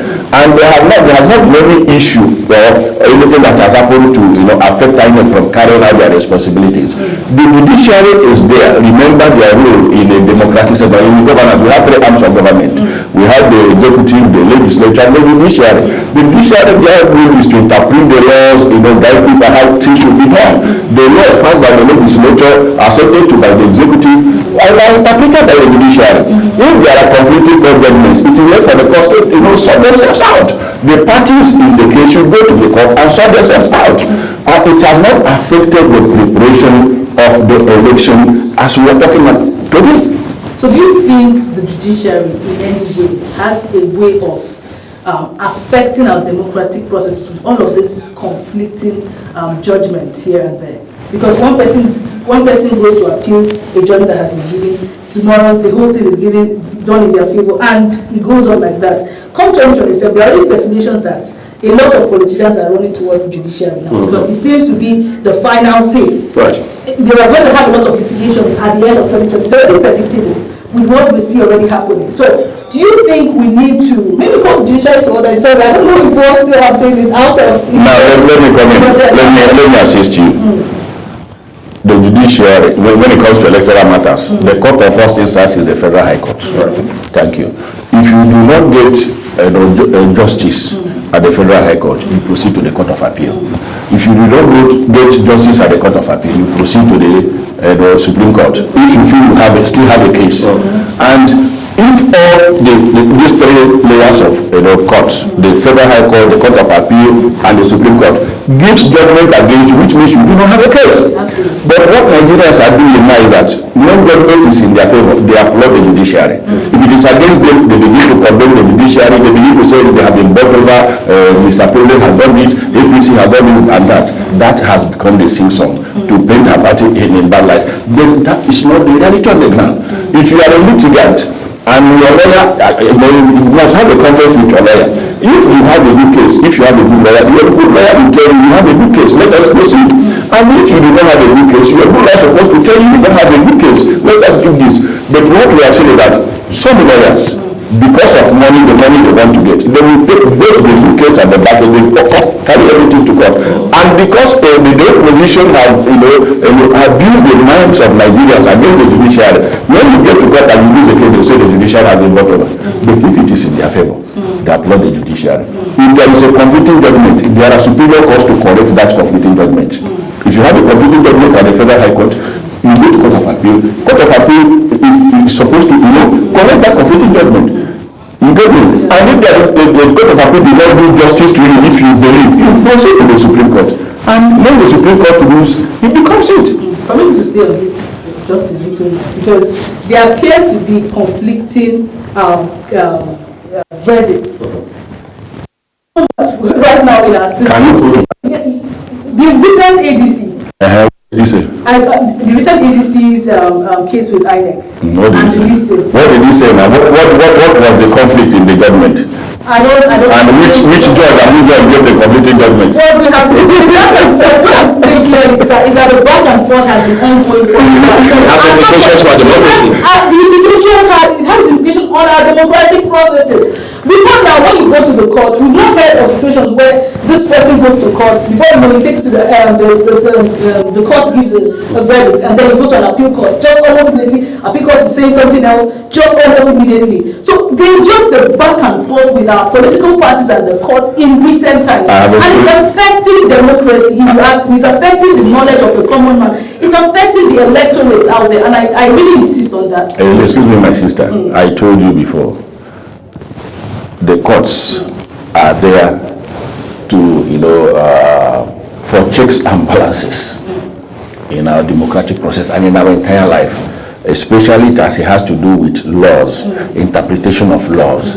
And our electoral process, our democracy is guided by laws. Our constitution, the electoral act, and INEC guidelines. So if you breach any of these, a party that feels aggrieved, that feels that you have breached any of these laws, is allowed, if he feels like, he will go to court to seek redress. And when he goes to court to seek redress, and the court of first instance does not give him judgment, he is at liberty to proceed to the next court. Now, why you have many litigations, political litigations, is because many of these parties lack internal democratic mechanism. They abuse their own constitutions. And then they damn it, nothing you can do. So if I am the one that feels aggrieved that our own party's constitution has been breached, and I am affected by the breach, and the electoral act has been breached, and I am affected, I have the right to proceed to court to seek redress. If the parties instill internal democracy in their operations and their runnings, how candidates emerge, how the leadership of the parties emerge, there will be less litigations at the court. But because of impunity in those parties, that is why we are seeing a lot of litigation. Chief, you cited Younger Africa a while ago. Of course, Younger Africa is on the forefront when it comes to not just coverage of elections, monitoring, but it's using data to explain the trajectory, which of course it's quite a brilliant thing to do. But then there's a concern. Yaga says, following this election in Ekiti State, that our democratic process, I mean the electoral process has progressed fairly, which is a good thing, which you give us some hope that there's light at the end of the tunnel. Yeah. But then Yaga has also raised two concerns. They said, one, there was clear case of vote buying in Ekiti. Second, Yaga says there are integrity gaps. Are we supposed to weigh this up with the left hand and say, well, our candidate won and life goes on? If there was vote buying, is it a particular party that was buying the votes? No, we were saying vote buying, address those issues as we progress in our electoral development. Vote buying, the government has put in place measures to stop vote buying in the electoral act. Now, if someone is caught buying votes, he should face the law. So those are measures government has put in place to curb vote buying so that our electoral process will be fine, will be clean, will be clear, and everybody will be happy with it. Then you ask yourself, who and who are the people perpetrating it? If it is across party lines, it becomes a problem. If it is a one single party, it's also a problem. So, but by and large, government has put measures in place to curb electoral malpractices. Vote buying is electoral malpractice. So you the answer law enforcement and I thank you very much to do the work. So even as a well-meaning politician, you don't think we should push for that already? There are laws already. Okay. I'm saying there are laws already. So enforcement is what they have to do. Really, let the law enforcement agencies do what they're supposed to do. That's my position. Okay, let's talk about. So I'm sorry, I just want to push this further. Chief, you're a politician. I'm also sure you've held elective office, but you're very big on being a part of the history that has made the APC, I mean, all through the evolution, and you are a staunch or repentant supporter of the Asiwaju government and his president as a politician. And politicians are big on empowerment, big on social investments, whatever that may mean, depending on the administration and what the agenda is. But when you look at Nigeria today, poverty has become a weapon, regardless of which party is in power. Again, we're not going to pretend about that. So when you have that sort of economic reality, are we also going to act naive about the incidences of vote buying? Because when people are hungry, integrity becomes the last thing in terms of their list of priorities. So are we going to say even your party and other political parties are not benefiting off of this sort of situation? I would not say that the incidence of vote buying is as a result of poverty. No, it's a conscience matter. Even for the it is a conscience matter. We have always had the poor. From creation, we have always had the poor. Jesus said we always have the poor with you. So it has been there. And in Islam too, the poor, that is why we do alms giving to the poor. It has been part and parcel of human development. That vote buying is not as a result of poverty. It is a conscience matter. Let people, let the consciences of people, be alive once again to know that this thing I'm doing is not good. That is not a poverty matter. Good thing is something that it has been there, irrespective of the party that is in government. So that nobody will say it is by my party or something of that nature. Right? It is a conscience matter. And laws have been made to, enforce, to ensure that that act is stopped. If people are caught buying vote, they should be dealt with according to the law. So this ultimately goes to say that we have to hold on to what Yaga Africa said. Like? Yes, we trust their verdicts according to you. Like now? Following the whole vote buying. That there was vote buying. Did not say, did you say it was my party?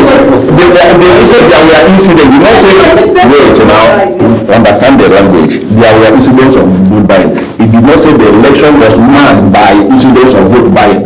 It did not say the election was characterized by vote buying. He never made such a statement. There were incidents. So this might be very skeletal, very, in minor areas.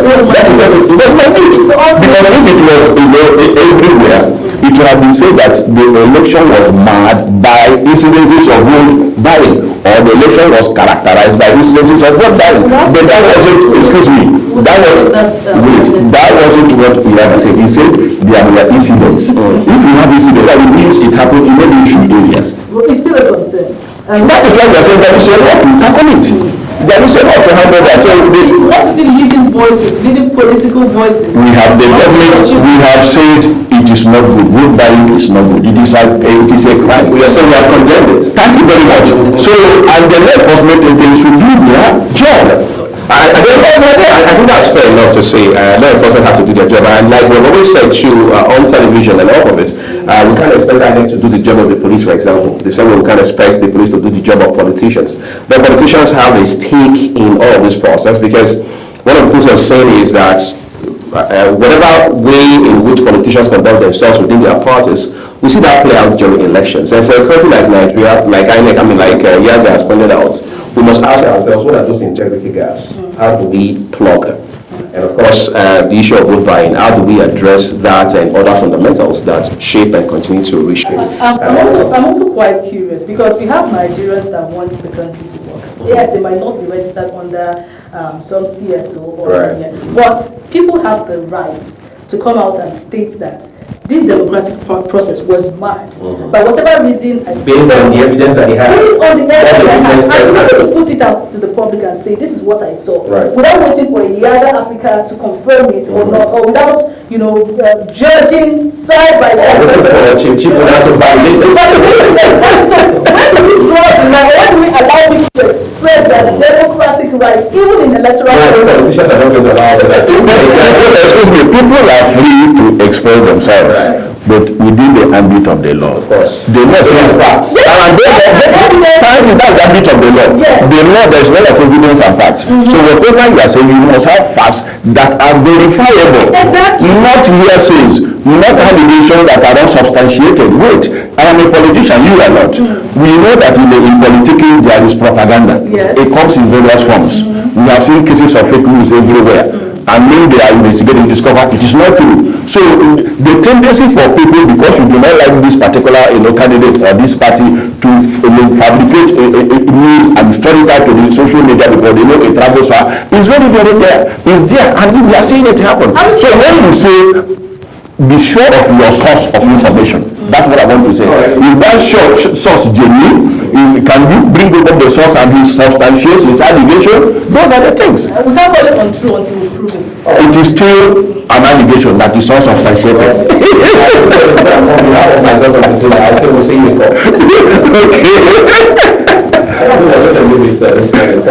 Interesting and interactive. We were talking with High Chief Shibuna about it. By the way, I didn't know it was very high. I just thought it was a chief. But this last weekend, I got to know it was very high. The Tinubu Support Group media team member, businessman, politician, APC stakeholder, analyst, and social commentator. Again, we are grateful for your insights. Thank you so much. Here. We'll take a break, but we'll return to South Africa, where we understand that the evacuation effort by the Nigerian authorities has been ramped up along, and we'll talk about what these xenophobic attacks mean for the relations between the two countries.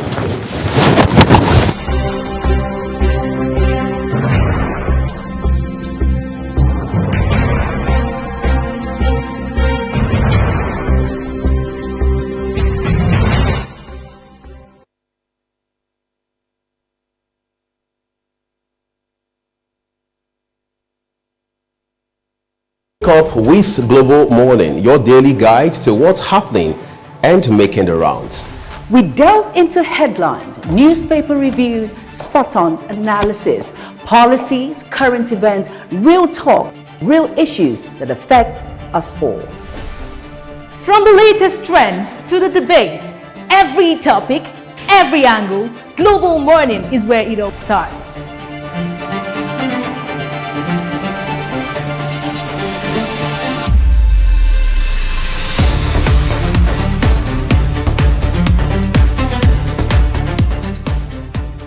Global Morning. For the latest issues. Always on point. Watch Global Morning Monday to Friday at 7 a.m. Saturday and Sunday at 8 a.m. on Global Television.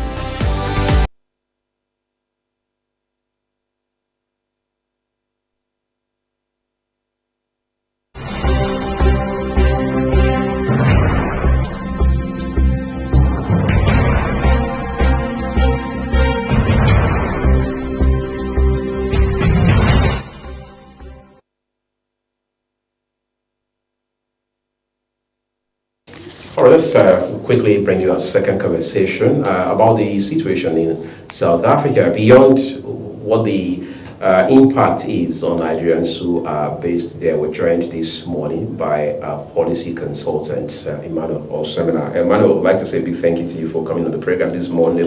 Good morning. Good morning, viewers. You'll be here to talk about the xenophobic attacks in South Africa for a while now. Talk to our viewers where things stand as of today. Well, as of today, we have the deadline is on June 30th. Right. That the Dudula, Operation Dudula, or March to March movement. These are the non-state actors in South Africa who has given it on themselves to begin to implement immigration laws. But incidentally, I had asked consistently, is the South African government incapable of implementing its immigration laws? Where on earth do non-state actors take on themselves the role of the state? It's only in a failed state where you have non-state actors begin to act. Maybe places like Libya, Sudan, where a state that is in war. But the South African government over time have shown that they are incapable of managing simple things like immigration laws.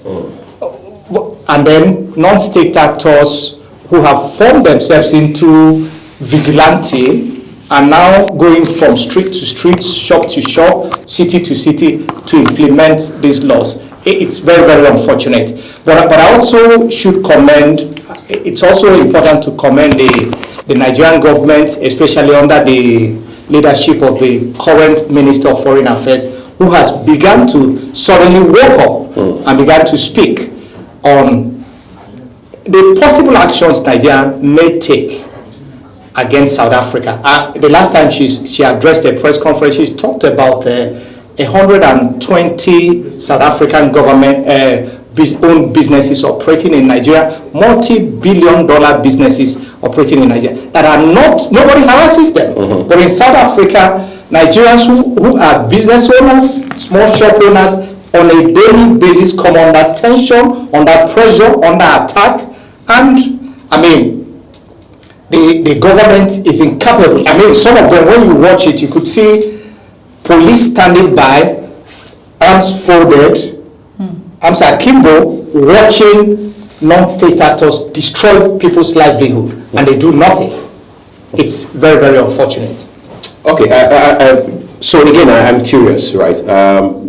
When we talk about this South Africa issue, of course, Nigeria is our home country, and naturally we should have a fair and understandable bias in that regard. But somehow it appears Malawi is one other country that's badly impacted. And then you talk about other countries like even neighboring Zimbabwe, for example. And you have countries within that axis that are also impacted. As a matter of fact, relatively speaking, we're hearing that Nigeria has some of the smallest, if you like, immigrant population in South Africa, at least in light of these current developments we're talking about. But I'm a bit more concerned on the level of Pan-Africanism. Africa has about 54 countries on this continent, and we understand that what we're trying to achieve as a continent going forward is integration on many layers, economic, migration, in such a way that you can have easy travel across the continent and things like that. When you look at what is happening on the ground in South Africa today, is that not some sort of existential threat to the survival and progress of this otherwise blessed continent? Okay, perhaps it will be important to look at what I call the political economy of xenophobia. To begin with, xenophobia is hatred against foreigners. Right. But what is happening in South Africa, like people who study social crisis, people who study society, had said it's Afrophobia. Because you have 2.8 million foreigners who live in South Africa, based on 2022 data. Nigerians are 36,200 people who are documented. Zimbabweans who are documented about 690,000, followed by Botswana, Malawi, because these countries are very close, so it's easy to walk across the border and come in there. Also, you need to understand, during the struggle for apartheid, the whole Africa united. Africa was like a united front led by Nigeria on a struggle to defeat apartheid, to eliminate apartheid, to exterminate apartheid. Over time, what we call ANC, African National Congress, was treated like a government. In Nigeria, they had an embassy that was properly accredited and supported. In fact, Thabo Mbeki used to be the ANC representative at one time in Nigeria. And who happens to be a former president of South Africa. I mean, he succeeded Nelson Mandela. Right. In fact, during the administration of Nelson Mandela, his own father was the head of the South African Parliament. Because he joined the movement as a young man. Right. Just like most people did. So himself and his father were in the struggle at the same time. So when he was a vice president to Nelson Mandela, his father was the head of the South African Parliament. So you can understand that trajectory. The funny thing is that the first time xenophobic attack happened was in 2005. In 1995, just 5 years, just two years after the multi-party election in South Africa. I think the leadership of ANC government didn't take action they were supposed to have taken. Because if they had cautioned the people and said, look, this democratic regime or majority rule we have today, we are a prize won by Africans. I think that would have been able to address it. Over time, the thing kept increasing. In fact, in 2019, if you take the timelines of the various xenophobic attack, in 2019, over 26 Nigerians died, were killed, 50 businesses destroyed. You remember that? That's Nigerian businesses over there. Nigerian-owned businesses. It took, I think then the then South African president had to come to Nigeria to apologize. So but the key thing is this. That's Jacob Zuma. Jacob Zuma had to be here. The key thing is this. At the moment, there's African Continental Free Trade Area. Right. The headquarters is in Accra, Ghana. Why is the AFST? Why was it set up? I mean, the treaty was signed in Rwanda in 2019, 2018-2019. It was simply this. They wanted Africa to Africa trade, or what we call intra-Africa trade, is very low. As at 2017-2018, it was at 14.3%. Africans trading amongst themselves. So African leaders met back in 2015-2016 and said, look, let's find a common framework that will encourage Africans to trade amongst themselves.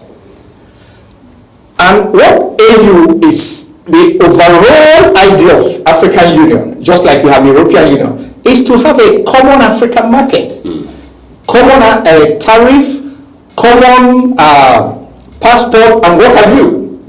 That's the entire goal. Just like you have in EU, where you have 26 countries, you can move around by rail, by land, by air. All you have is a common EU passport. And then common currency as well. Common currency, EU. That's the overall idea. But this current agitation in South Africa, where Dudula movement or March to March, Operation Dudula or March to March is now saying, look, foreigners must leave, including South African politicians. Like I've argued consistently, the xenophobic attack, the philosophy of xenophobia was developed by South African politicians. How did it come about? By the time we had a multi-democracy in just a few, by 1993, Nelson Mandela was elected. They had thought that an ANC government, African National Congress, was going to solve all economic problems. The problem of unemployment, the problem of lack of education, lack of skills among black people and all that. But it's not possible. It's not going to happen. And so the expectation they created is actually what they didn't know how to manage. They had created a high expectation, but they are under-delivering. Because in black townships, in black communities, you still have that grinding poverty. Meanwhile, South Africa is the most industrialized country in Africa. And how did this industrialization come? Very simple. When you had the white population in South Africa is just about 8%. But this 8% controls the capital, controls the land, controls the resources, the mines and what have you. And what has happened? You now have the rest of the 85% of Africans, Indians, and the colored population without access to land, without access to capital. And political capital often do not give you economic capital. So they had industrialized South Africa because of apartheid, because of it was a pariah state.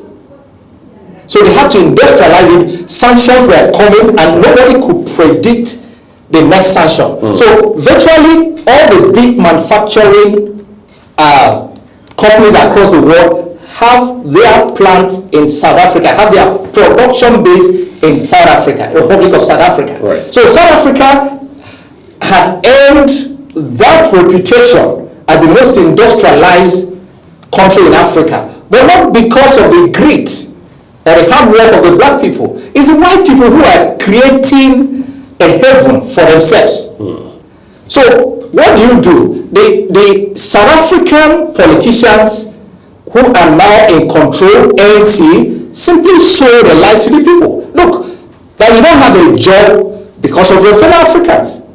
And they bought into this ideology, hook, line, and sinker. And that is what is driving this march-to-march movement. They think if foreigners go, we would have jobs. If foreigners go, we will have the best of women. If foreigners go, we will have the best of economic opportunities. I want to cycle back to the former President Jacob Zuma's visit to Nigeria that you mentioned a while ago. A lot of persons will differ with you slightly because they would say he wasn't here primarily to, as it were, find a resolution to the rifts, so to say, between Nigeria and his country, South Africa, at the time. That he was here because of the hefty fine that had been imposed on the South African telecoms company here at that time, which was in excess of 1 trillion at that time. Of course, we remember that former President Zuma did address a joint session of the National Assembly, then, of course, under the leadership of now deceased former President Muhammadu Buhari and all of that. Now, what's my question? I'm asking, can we use that? Of course, he's no longer in power. He's the former president now. Can we say we have seen over time sincerity of purpose on the part of African leaders in terms of saying, look, beyond the immediate challenge, let's find common ground. Let's have a common front for Africans. Because whether we like it or not, it is these same leaders that we depend on, that we rely on to help chart the future that the African wants to see. So have you seen any sincerity of purpose beyond politicking and the tendency to want to remain in power forever? No, I think the challenge is, you notice there's a trend. The xenophobic attack increases if you have an upcoming election, whether parliamentary election, municipal election, and all that. Incidentally, we have a municipal election coming up. Yeah, because what the politicians do is this: how are we going to remain in power Whatever it takes. ANC influence, political dominance is gradually diminishing. We've had ANC have broken into about 3 political factions.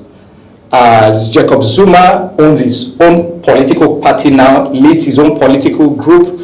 Earlier, Julius Malema had gone ahead with EFF, you know, and the other. So that dominance is growing. And ANC leaders would have talked to themselves, say, what do we do? What narrative do we give to our people? And that narrative is simply, look, if I get elected, because the current president, Ramaphosa, incidentally owns MTN. He's the founder of MTN. MTN belongs to him. I remember when that fine was imposed. Can you say it belongs to him, or he is? No, he's the founder. The largest shareholder now. That's what it is. So I remember when that fine was imposed on MTN. It was simple. All he did was, I recall in the South African Parliament, I watched one of their proceedings where a parliamentarian said, look, if MTN goes, our economy will be affected. So they saw it as priority. Because outside across the whole places where they operate, Nigeria is the place where they have the highest revenue streams, users and what have you. So it's very important to them. But again, $128 multi-billion-dollar entities operating in Nigeria, and nobody harasses them. They do their businesses in peace.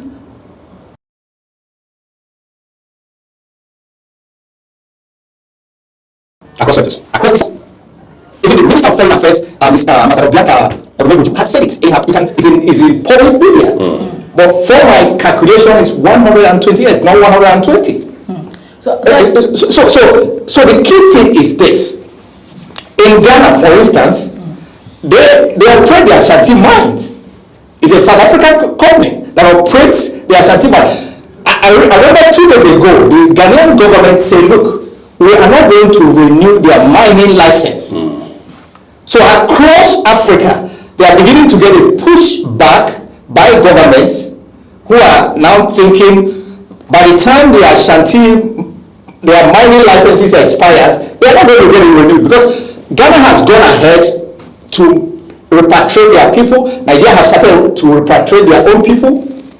So, and the annoying part of it, the irony of it, so to speak, is that Nigeria in 1977 took a decision to nationalize companies owned by the British government over their stand on apartheid. What we had as Unipetrol and African Petroleum were companies owned by the British government, oil companies. Just to stop our fate that will stand with South Africa. With South Africa, we stand for the eradication of apartheid. So the pushback will come, except the South African authorities begin to find a way of punishing people who have taken it on themselves to enforce immigration. Think of it. Some years ago, we lost one of the African best musicians, Lucky Dube. In an open court, the man who shot him said he thought he was a Nigerian. Lucky Dube has just gone to a supermarket to buy stuff with the daughter, and they shot him. And so Nigerians are gay. That's what it is. That he thought he was a Nigerian. That's why he shot him. And then the question is this: the South African government have also refused to prosecute anybody. Nobody has been prosecuted for engaging in xenophobic activities. They work freely, they get protected, they become raw on themselves.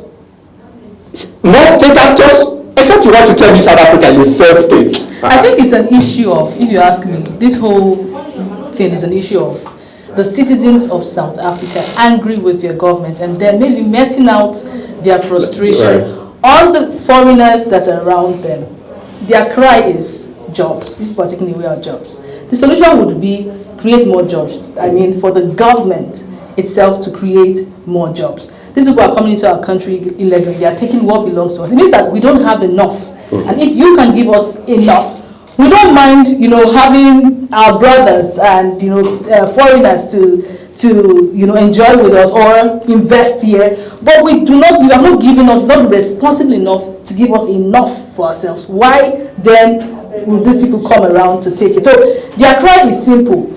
Government be responsible, right? But instead of facing the government squarely, maybe the politicians have also politicized the issues there. So it's the people that they are meant to cry to somehow is I don't know, because of the fact that we are Africans and sometimes we are not logical in our thinking sometimes. So it becomes a thing of, okay, let's look for the victim. Let's look for, the available person, the target exactly to pour our frustration on. And for the South African government not responding, I feel like it's basically because they know what these people are crying for. They know but maybe they are failing to take responsibility of what should end it. They exactly know what can end it. But because we have a problem of bad African leadership across Africa. So our leaders are jumping on situations, looking for how to be heroes, instead of solving the problem. So they will not want to vent on their people because they know that I owe you and I have not given you what is due you. And so that I don't go and trigger you to come for me. So let us join hands together to distract ourselves with these foreigners. I think that is basically the situation. And it's not an African or South African problem. I think it's a Pan-African problem. The bad African leadership that we have across Africa is part of what births this kind of incidences, especially what we have, the repeated xenophobic attacks we have in South Africa. Like you also cited, during political seasons like this, during maybe political seasons that have elections around the corner, leaders will look for a way to distract the people so that they feel important. I'm standing by you against these people, and then they become the heroes. That is basically the situation. So if we're able to tackle these things from the roots, I think Africans generally would have a way of collaborating better if we look at the problem and less of, the whole drama that comes with the problem. No, I think I would partially agree with you that it's failure of political leadership. The immediate past president, Jacob Zuma, had to go to prison. You know why? He built a helipad in his country home. His house in the village, a helipad with public force, and there was a ruling, court ruling, that you need to reform that money. The current president is being tried. They found cachet on his farm. So it means the South African leadership are for themselves and not for the people. And then what they now did was they created a spin because they are smart people. Created a spin. Look, perhaps when they are campaigning, I say, look, if I get elected, I will send away the foreigners. These foreigners are private people. They are business owners. There's a Nigerian I have worked severally who said, I employ 35 South Africans. If I shut down my business now, they are going to be out of job. Julius Malema, on the other side, he said, look, these Nigerians here are private people. They are providing services. They are employing our people. They are not creating jobs for our people. So why would we want them to go? He was asking, these Ghanaians, I think about 300, first batch of Ghanaians who left, about 300 who have left. Their businesses are closed down. So he was asking them, how many jobs have you created? These are job creators. Who just asked to leave. But I think bigger than that, there's also a psychology. This starts from the educational system. I told a story, 2012. One of my bosses came back from South Africa. So I went to visit him. He showed me a textbook they use, I think, in their 8th grade. Social studies. And they were talking about drug abuse. The section on drug, the chapter on drug abuse, they were talking about drug abuse. And listed countries that are source of drugs. They say Nigeria, Ghana, Zimbabwe. So it also, what do they teach in school.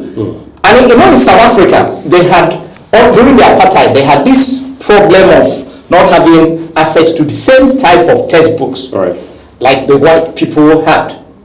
Which was basically a case of segregation again. Segregation, and that's what led to all kinds of riots by students. Now the question to ask is, what is in their curriculum at the moment? What do they teach? And I'm afraid that this issue is quite complex and it's ongoing, which means that as we make progress, especially on our end as a country, evacuating our people from South Africa, we're going to have to enjoy that honor to bring you back here time and again to help us understand what all of this means beyond the surface. We'd like to say a big thank you to you, Emmanuel Ozormena, policy consultant, for coming on the program this morning. In the meantime, everyone, we're hearing that British Prime Minister Keir Starmer has announced this morning that he's stepping down from the helms. Of course, there has been pressure mounting on him. Just a few hours ago, US President Donald Trump had confirmed that he would be stepping down. All of that is now history. But going forward, he says he will remain in office till September, when his predecessor will be picked. In the meantime, again, that process of picking his successor, I should say, begins in July. The man says whatever decisions he took the whole time these past 2 years he's been in office have all been aimed at putting the country he loves first. We'll continue to track that development for you right here on Global Television as well. And we at Mofoid, we're reminding you that the views of all of our guests are their opinions. And I am Priscilla Obasi, wishing you an amazing day ahead. Bye for now.